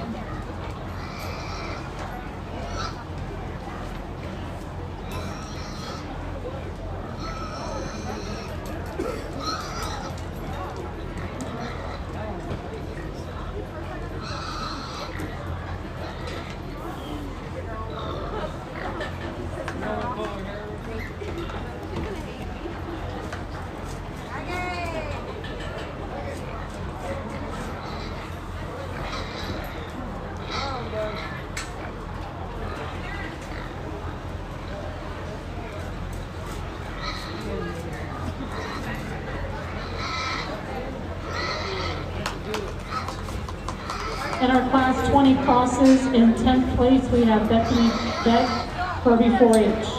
9th place is Christian Gonzalez, East Central FFA. 8th place, Abigail Rendon, Southwest FFA. 7th place, Caleb Beck, St. Edward 4-H. 6th place, Nathaniel Morales, Southwest FFA. 5th place, Ryan Sandoval, Burbank FFA. 4th place, Seth Kruger, Southwest FFA. 3rd place, Austin Wolf, Kirby 4-H. 2nd place, Lawson Taylor, East Central FFA. And in 1st place, Anna-Lee Stokes, East Central FFA. Congratulations.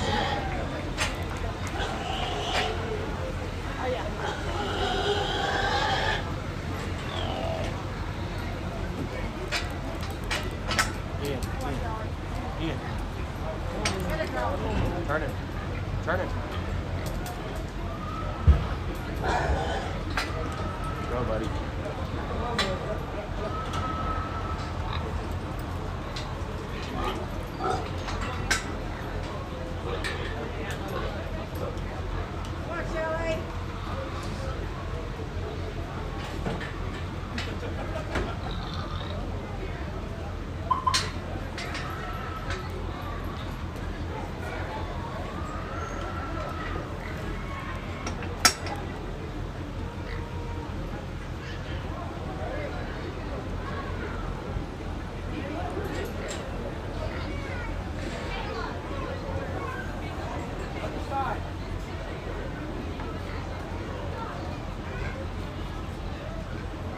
Keep going, just like that.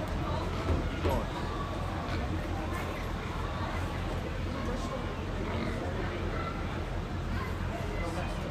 Follow Callie.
Going in.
Let's give all the kids a round of applause in the ring. Very, very good cross and vision. It was very, very deep.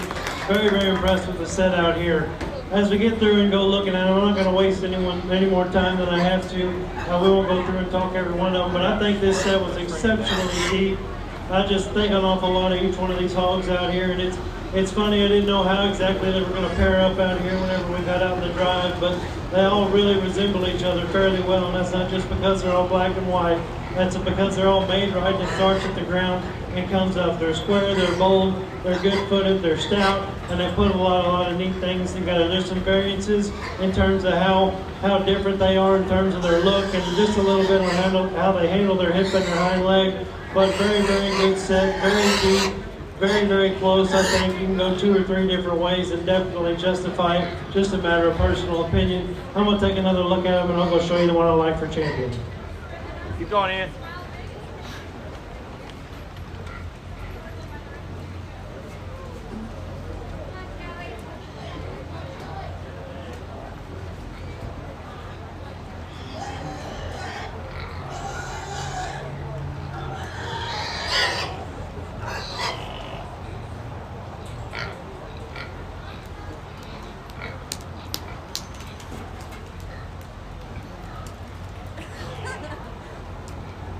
Go, come on.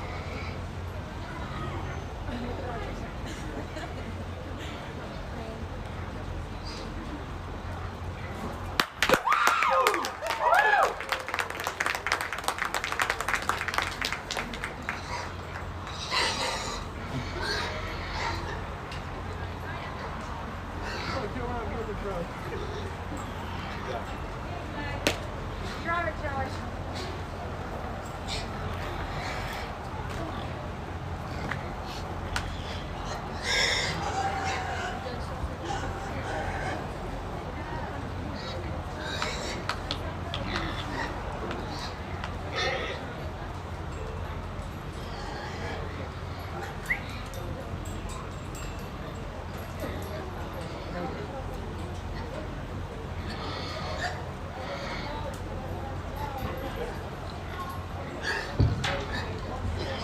We dropped that gilt in second place and out of a very competitive class, and like we talked about, one that pushed that champion exceptionally hard, one that maybe didn't handle her hind leg quite as good as that one that wins, but an exceptional animal. It's bold in that rib and massive just like all these others. I think it gets awfully close out here, even closer than it was for champion for reserve. I think you're splitting hairs, but I think there's one that resembles our champion in terms of bone, in terms of squareness and genuineness, and being able to handle that mass and blend it into a smooth package. That lady right here in the center is going to be your reserve.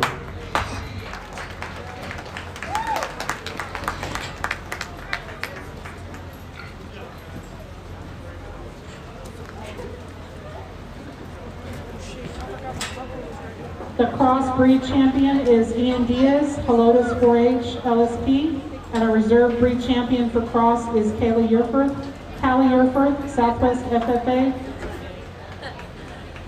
We are going to start getting together our grand champion drive. Just give us a few moments. You don't need anything.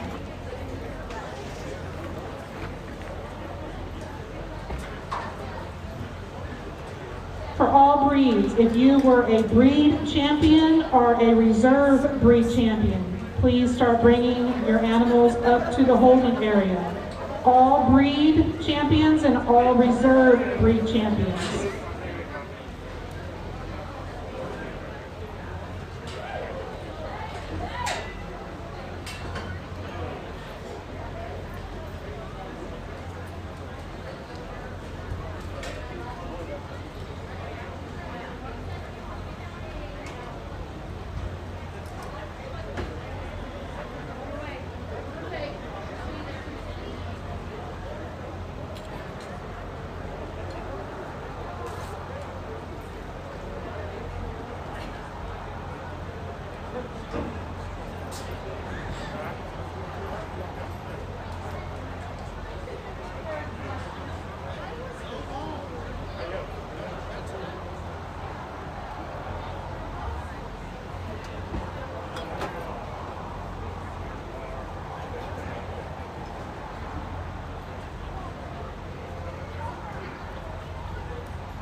They're just waiting for the. Someone is searching for a 4th place ribbon. Please come up to the announcer.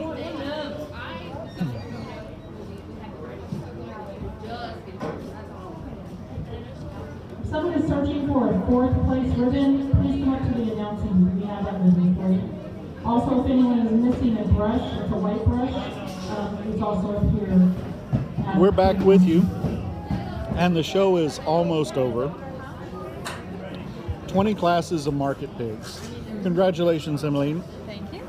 You got 6th place in your class. So how does it feel? Feels pretty good.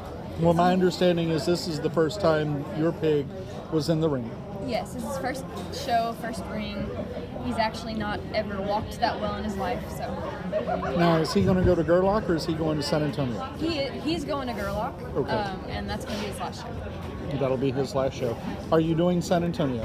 I am doing San Antonio with gilts and a barrow. Okay. Now, let's talk about that distinction real quickly before we get into the Grand Champion Drive. But when you talk about going to San Antonio with the gilts, that is going to be a breeding show. Yes. Now, you have the opportunity to make sale there too, correct? Correct.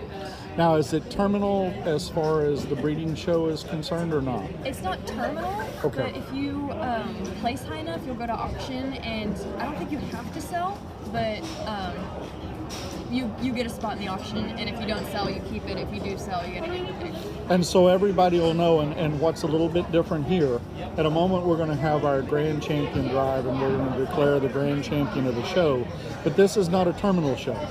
Now, San Antonio, as far as market swine is concerned, it is terminal. And what we mean by that is once the animal enters the showgrounds, it cannot leave the showgrounds. Correct. So that is the terminal stage of its life. Then go into the market and to the specialty butcher stores or HEB or Mart. That's what's going to happen with it. Yes. So this is a reminder, Saturday, January 9th, it's going to be a premium sale. So the animal itself is not actually selling, but they're selling either a picture or a ribbon is what they're actually bidding on. So here in a moment, we're going to have our Grand Champion Drive, and what we mean by that is the first place winners of all the breed champions, first place breed champions, will be competing to have one declared overall winner of the show. And if he follows standard practice that he's done all night, then the second place animal or the reserve breed champion would come up and take its place in the ring for reserve champion. So we're going to see all of the breeds in the ring. We're going to see all sizes of breeds inside the ring. Because remember, I believe it was the Duroc where the lightweight won the championship and was reserved. So there's a chance that a Duroc lightweight could be reserve and grand champion overall. And I see the pigs are starting to congregate.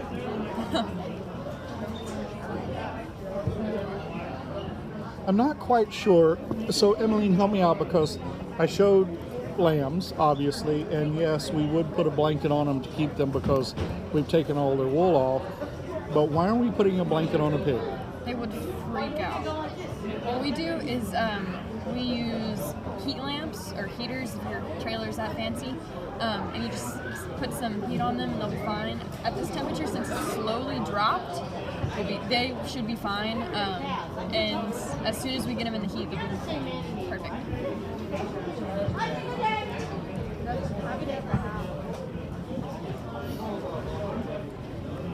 So we will have the OPB black, OPB white, Duroc, Berkshire, Hemp, Landrace. No, we didn't have Landrace in No, market. we had Chester's though, right? We had Chester, or no, we didn't have Chester. That was we had the white?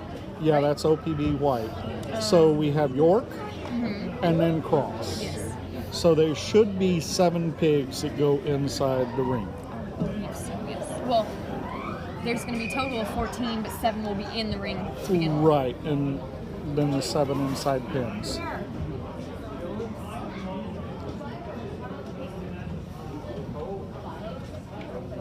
So what is going through the minds of the exhibitor right now? I think for a lot of them, they're real happy to be at this point, and they want to try and win overall because they're that close. And one person will, but the rest are still going to be happy with their place. I hope. A lot of people will be. So I think what is unique and what we need to really comment, even though this is now 2021, this was the 2020 BCJLS Bear County Junior Livestock Show. The fact that it happened during a pandemic is amazing to begin with. They're not going to stay in the arena. They're going to come out. They're going to take So we're going to have an introduction, and we'll let her take over and do that.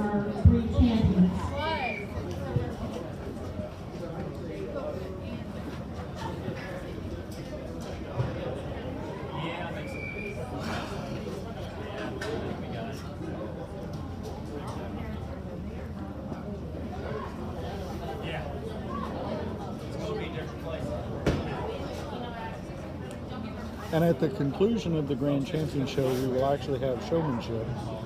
And showmanship is divided into two classifications. We have junior and senior.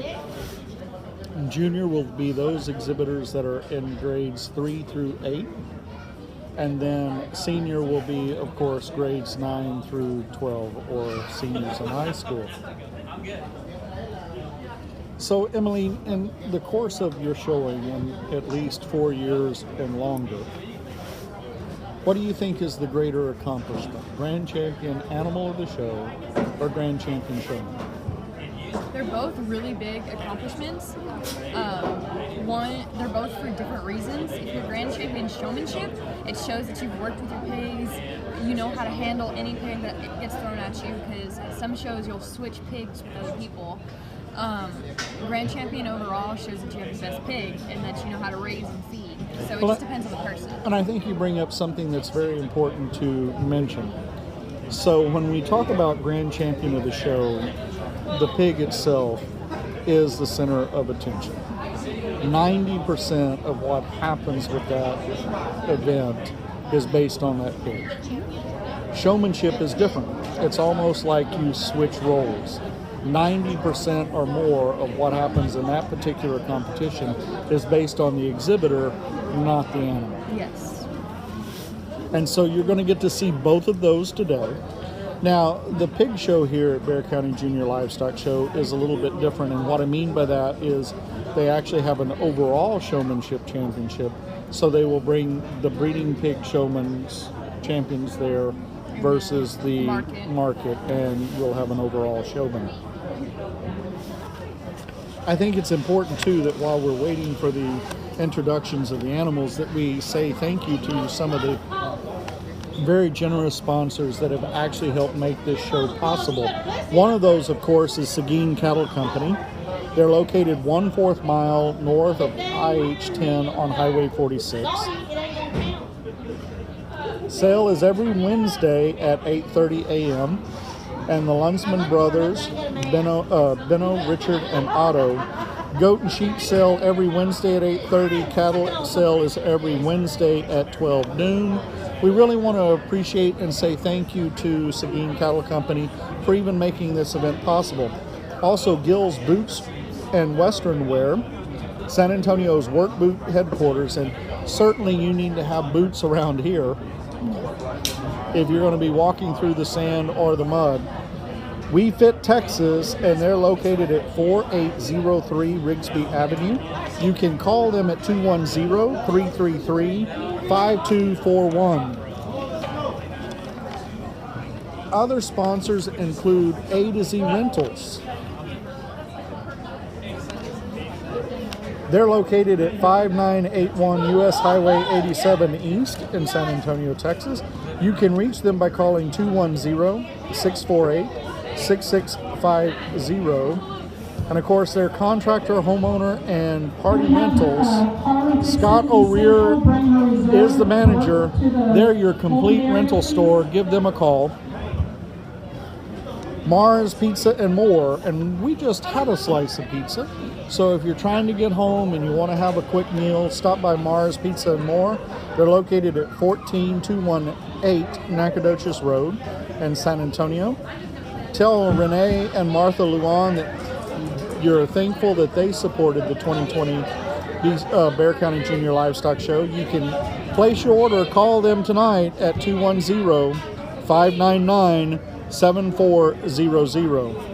And I am certainly almost time for a trim, so I can get clipped up just like the show pigs. We're waiting for the Burt and the reserve to come up to the front. This will be the last call.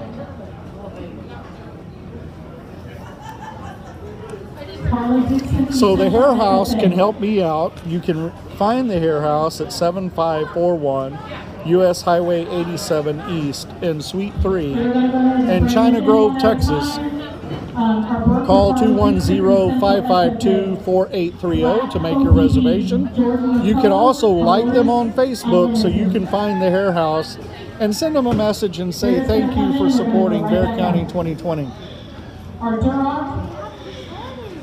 Jerry's Gentle Grooming. So if you have a pet, you have a cat, you have a dog, even a Chihuahua, and you need to make sure that it is given some type of grooming, reach out to Jerry's Gentle Grooming, and they're located at 12151 Jones Maltzberger Suite 115. You can call 210-901-1919 and ask to talk to Jerry Turner. And we now have the introductions of the championship animals.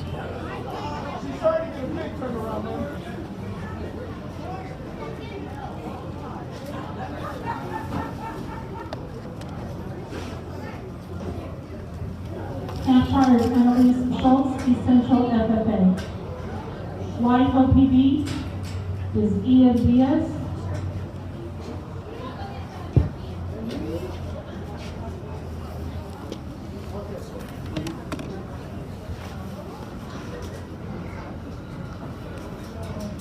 Lotus 4-H Alice P.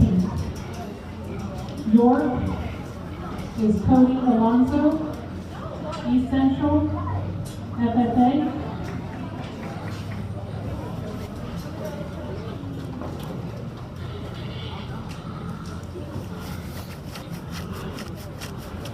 And the cross is Heifer. So the breed champions are coming into the ring now with the introduction.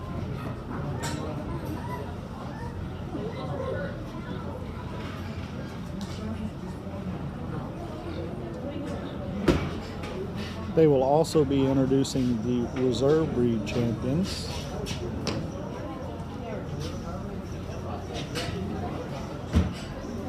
I believe the reserve are in the pins now, and they're going to call the grand out, and they'll be in the ring to stay.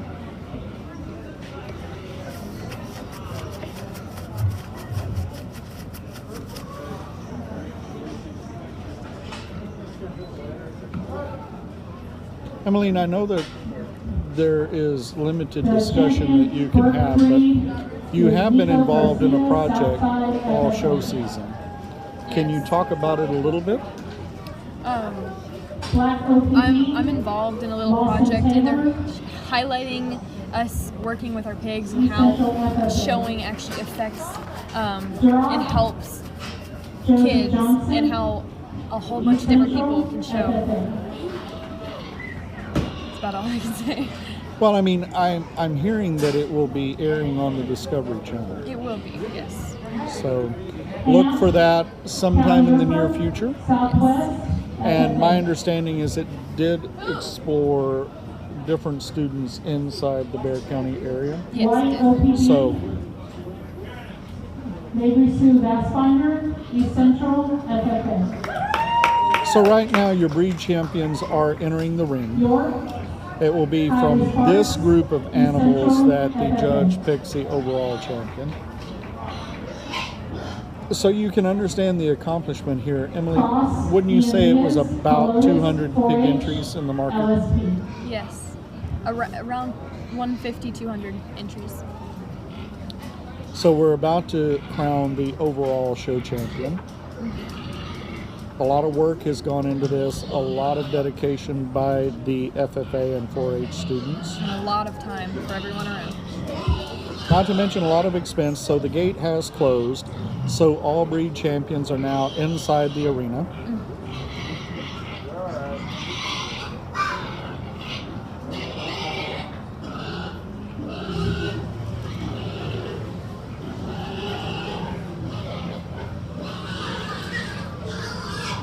And it's important to note that most of these animals will be traveling on to another show. Yes.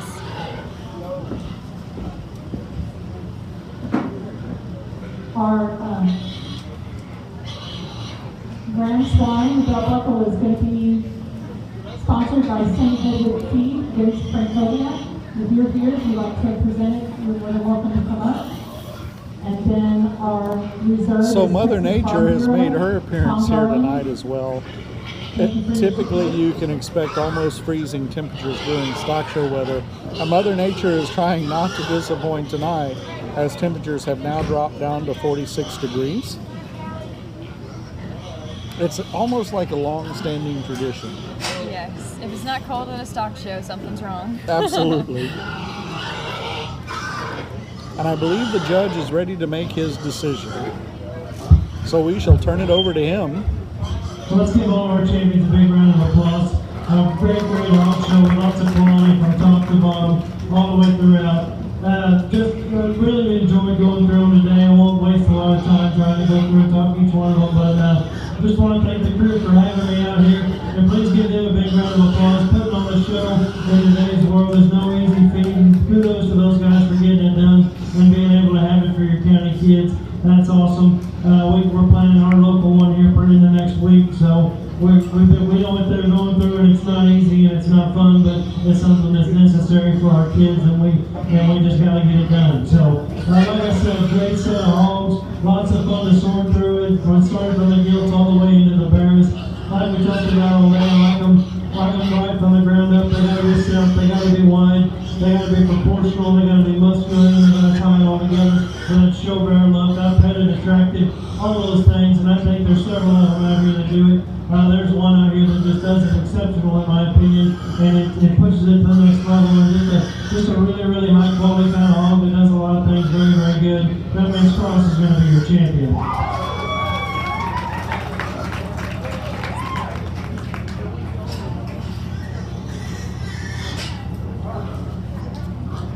So the young man that won the heavyweight cross division, or class 20, has actually been declared the overall champion of the show. So when I had said something about a belt buckle, well, he actually gets to walk away with the belt buckle tonight. He is your grand champion. So he has his banner and he has his buckle, but more importantly, he needs a paycheck. And that's where all of you that are watching this video comes in handy, because next Saturday, January 9th at the Blue Bonnet Palace, we're going to have the premium sale, and he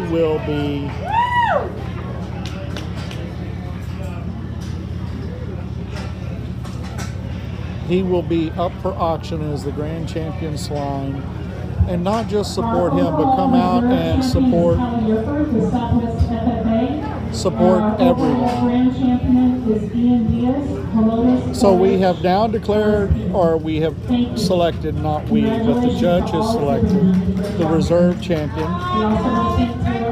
So the 2020 Bexar County Junior Livestock Show is almost in the history books. All that's left now is showmanship, junior, senior, and then we have overall showmanship. Yes. There will be a different judge judging showmanship than what was judging the market show.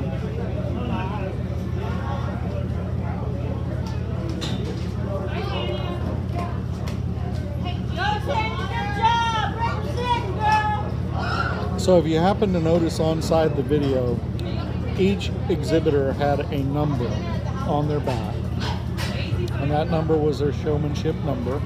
So there was a judge that was standing up here on the platform with us that was evaluating the performance of all the showmen. and he selected those numbers to come back and compete at the Junior and Senior Showmanship Championship. And we're waiting to hear the final list.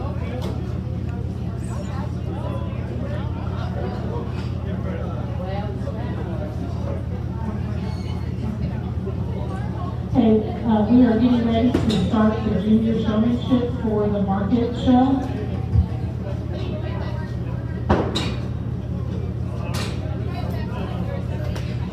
We're waiting for the list.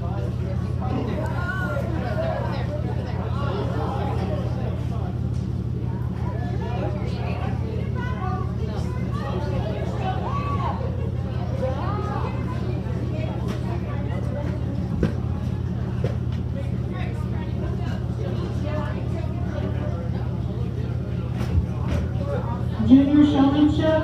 And here comes the list.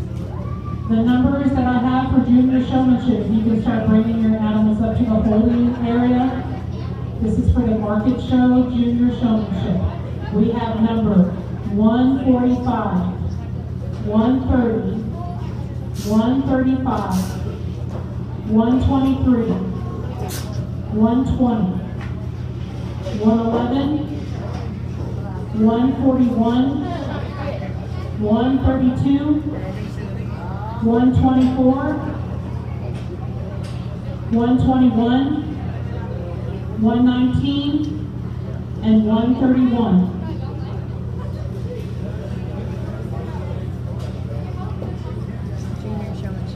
The buckles that we have for the Junior and Senior Showmanship are both donated by the Texas Farm Bureau.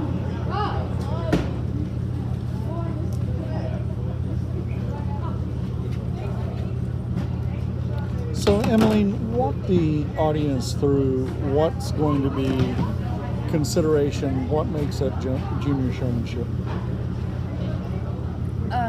Showmanship in general, because it's kind of both the same for both of them. Right. You gotta not just know how to present your pig, but you gotta know how to present yourself to the judge as well.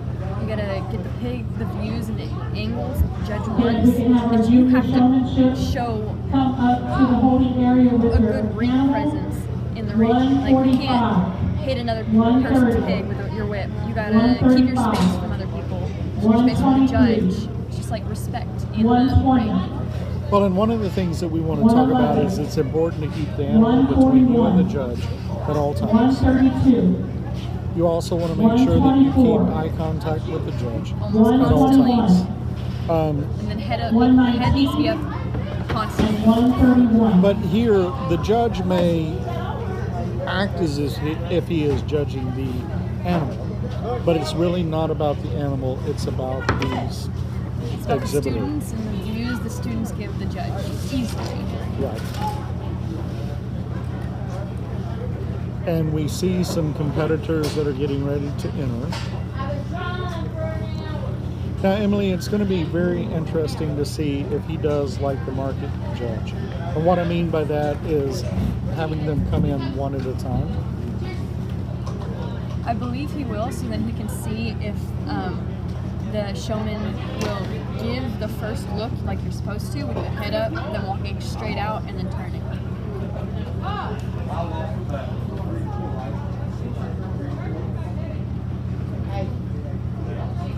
What's she good at? My girl. Just get rent. We're good. We are not ready for the senior showmanship yet, but I'm going to go ahead and call the numbers. What's your number? So you get prepared. Senior showmanship is number 353, 382, 339, 345, 352, 341, 367, 369, 340, 384, 373, 347, 337, 348, 346, 351, 378, and 336. Just go ahead and you're here and you're just start getting prepared. We haven't called up the senior yet. Right now we're getting ready to show the junior. Again, the junior numbers are 145, 130, 135, 123, 120, 111, 119, and 131.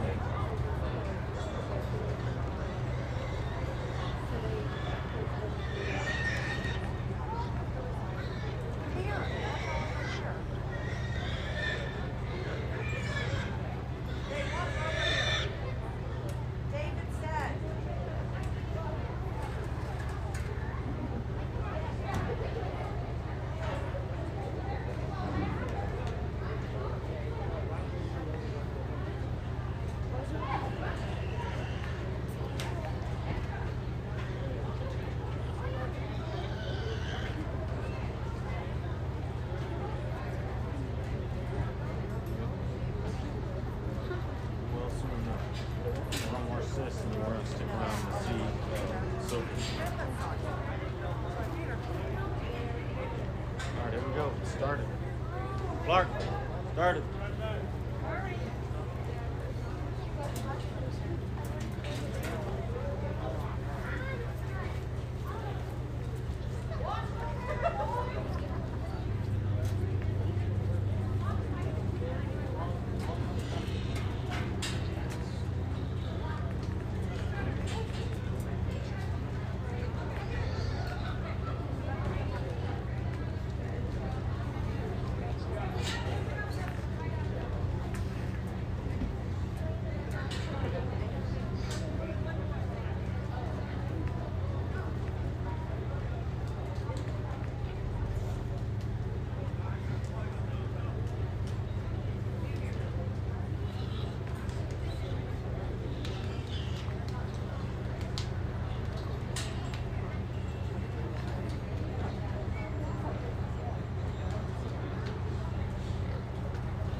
We are beginning to show our junior showmanship. If our senior showmanship can start bringing your animals up to the holding area.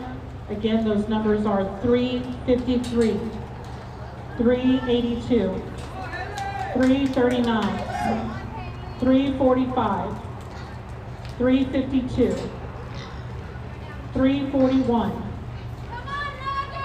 367, 369, 340, 384, 373, 347, 337, 348, 346, 351, 378, and 336. If you can start bringing your animal up to the holding area, please.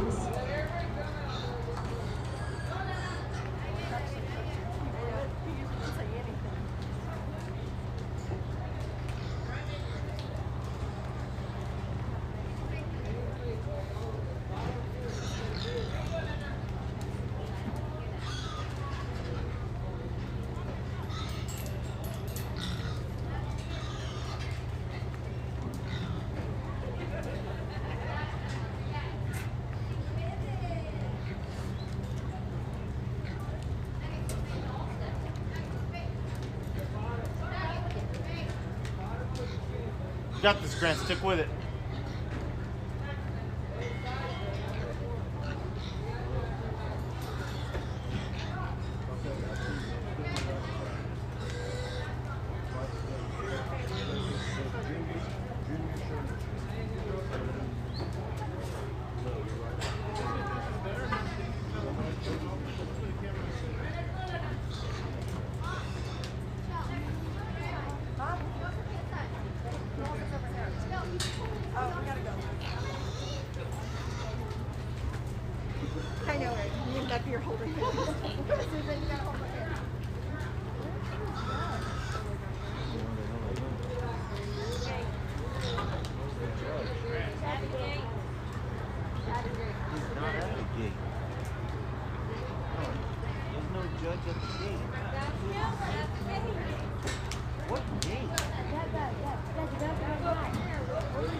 Showmanship isn't about messing around with sticks.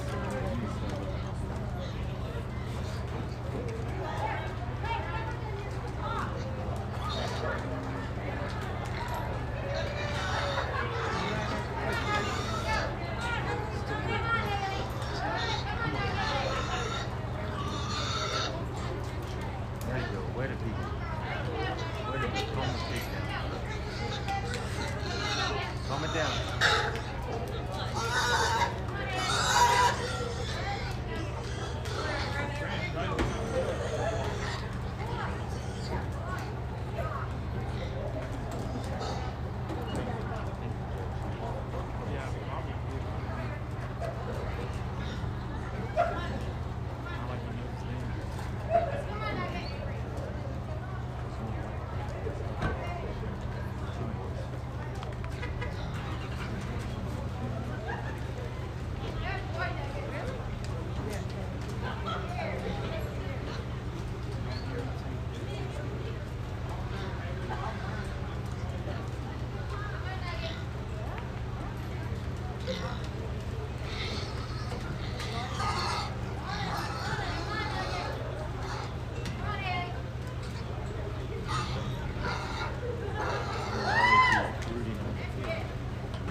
All right, let's put our hands together for these kids out here today. I know it's been a long day, and it's cold, and the hogs are tired, and the kids are tired, and the judges are tired. And I just want to say before we start here, I appreciate the opportunity to be here today. You know, working with kids has been you know, one of the highlights of my career as far as being a county extension agent. And this is the fun part of our job, and we get to see these kids start when they're little and in third grade and go all the way up through the seniors in high school, and watch them become productive members of society.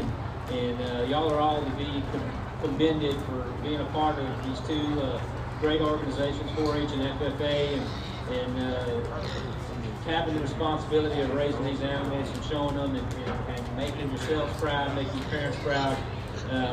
The one thing I want you to do when you go home tonight, I want you all to thank your parents, okay? Because if it wasn't for them, you wouldn't be here, for one. And two, you wouldn't have this opportunity to do what you're doing. So this is a family-run type deal, and that's what it's all about. And be appreciative of what you got and what you've done here. All of you have done an excellent job. Like I said earlier, I'm not going to sit here and talk very much because I've said what I needed to say earlier when we were in the breeding show as far as what I'm looking for. Just be ready when you come in here. Show that hog the best that you can in class when it matters. You know, be courteous to other folks that are out here. Have the tools that you need in order to get the job done, okay? So again, y'all are all commended for doing a good job. I can only give one of these out, so I'm gonna make one of you really happy, and the rest of you may not like me very well. But what I want you to do is continue to work hard, continue to do what you're doing, and continue to show up, and you will be successful in life. So let's give these kids another big round of applause for being out here today. And I'm gonna go ahead and select your citizens.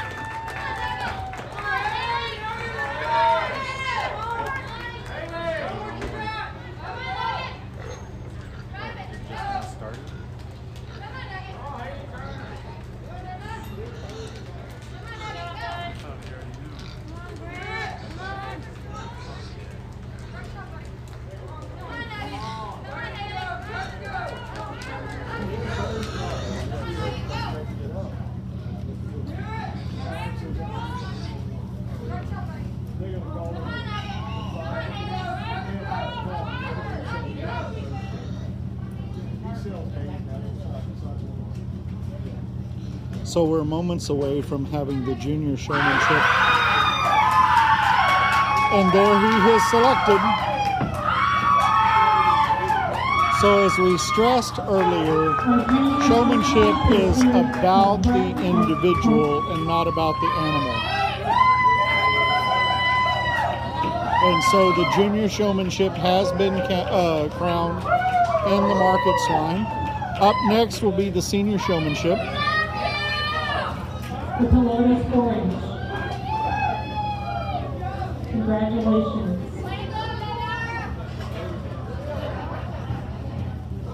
At the conclusion of senior showmanship, we will have the overall showmanship, where they will bring the breeding show showman and the market showman, and they will compete for the overall championship.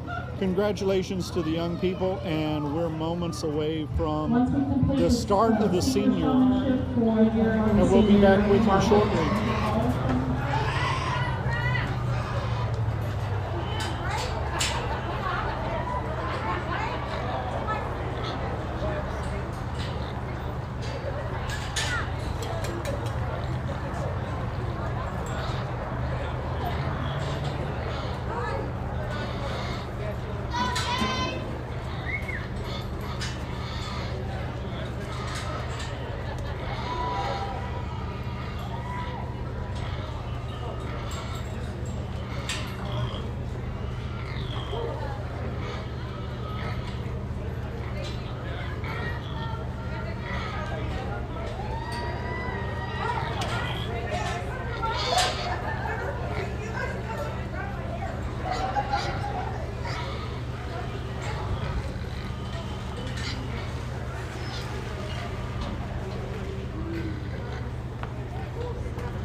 All right, let's put our hands together for a good round of kids that we have out here. All of you have done an excellent job, and I will tell you, as someone that has judged some shows and et cetera, if I had a class that was this big, and I had people that could drive hogs the way you can drive hogs, it would make my life as a judge a lot easier as far as that is concerned. So y'all are all to be commended for doing an excellent job out here. You know, there's a bunch of y'all back in here, and that means that you did a good job when you were out there showing in class, and that's the reason that you're back here. You know, I could have made it a lot smaller, you know, and made my job a lot easier, but that's not what I'm here for.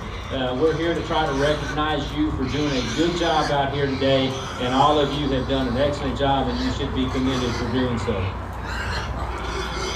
Unfortunately, we can only pick one out of all of you that are out here, and it's not an easy job, but like I said earlier, you know, as we go through the show, I watched each and every one of you as many times as you came in here with the hogs that you had, and like I said earlier, you know, the way I sometimes pick these things is if I had a hog and I couldn't be out there to show that hog, who would I want to drive that pig for me to try to get him placed as high as I can get placed? Okay, so that's what I'm basing my decision on today. Again, I want to commend each and every one of you for doing an excellent job. You should be very proud of yourself.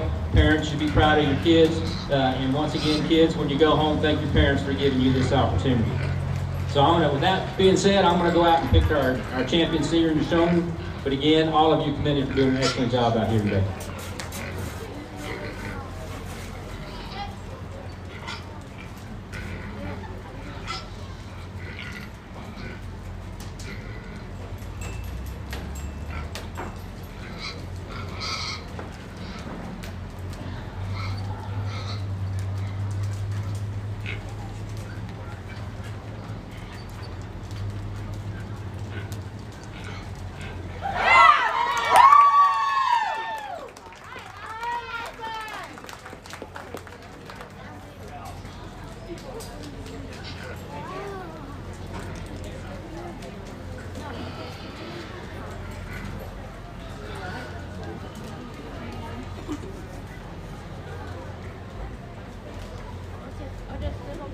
Our senior showmanship for the market is Lawson Taylor, East Central FFA. Congratulations. If I can have the junior and senior market showmanship and the junior and senior breeding showmanship.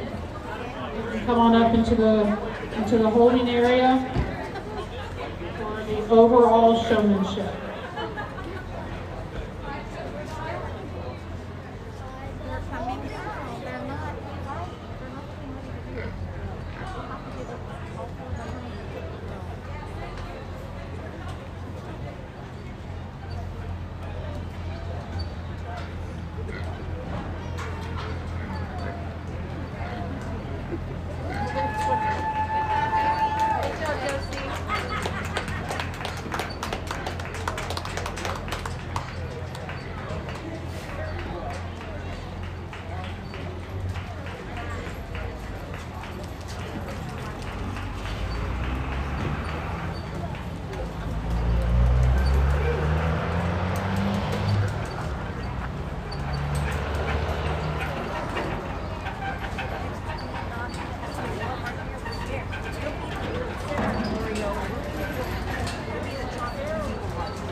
Okay, we're getting ready to start. Our breeding junior showmanship winner was Ann Alonso. Our senior showmanship winner was Desiree Ramirez for breeding.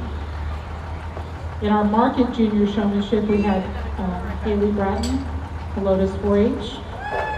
And our senior showmanship was Lawson Taylor, East Central FFA.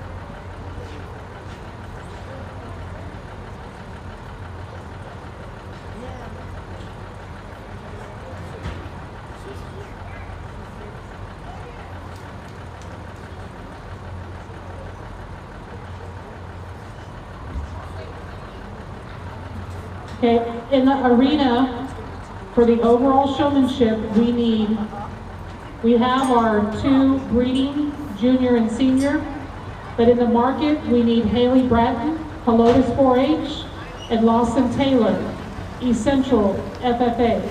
You can please bring your animals back to the arena.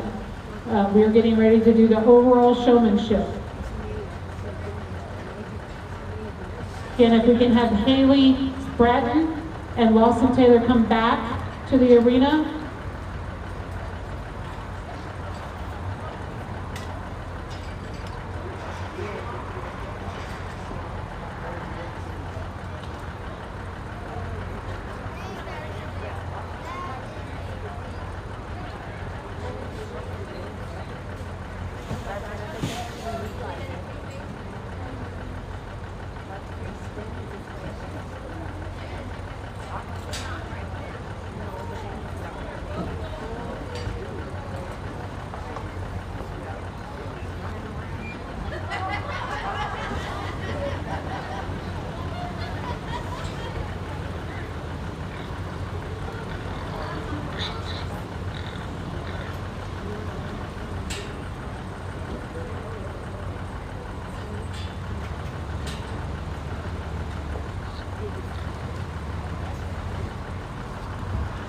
If there is an individual still here by the name of Brett Johnson, we have your debit or credit card up here at the announcing booth. Again, Brett Johnson, if you are still here, we have your debit or credit card up here at the announcing booth.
first of all, congratulations to each of you. This is a very good accomplishment, y'all making it this far and being the top 4 that we have out here. And you know, we were just having a discussion. I said, you know, I think I made my job harder than it needed to be, but that's the way it needs to be. Okay, Taylor had he had the easy job. Mr. Osborne did. He judged the animals. It's my job to judge the kids, and that makes it a little bit rougher. Makes it a little bit harder to do. But once again, all of you have done an excellent job. I watched you all day. I watched you in the breeding show. I watched you during the market show. I watched you come out here with each one of your animals that you have driven today and do an excellent job. And that's why you're here in the top 4. Okay, so be proud of what you accomplished today, because it may not ever happen again. Okay, get somebody in here new again, they may not like what I saw today, but I appreciate the job that y'all have done today, and I think again am thankful for the opportunity to be here to work with you today and pick your overall showmanship winner. With that being said, I'm going to walk around just a little bit, and then we'll pick our overall champion.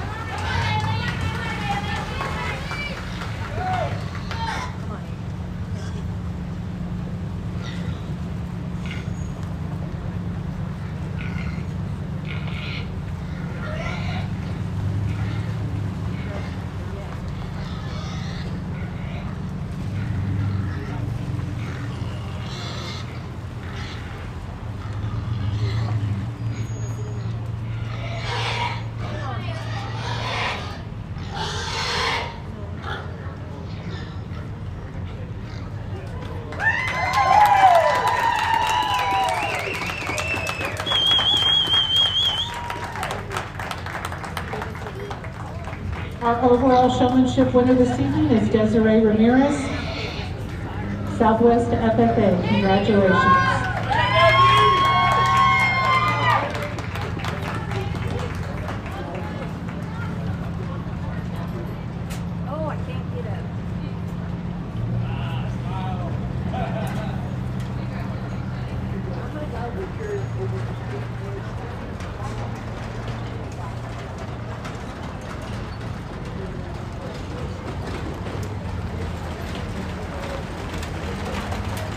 That concludes the Barrett County Junior Livestock Show. We appreciate all your support and help today, coming out and watching the kids.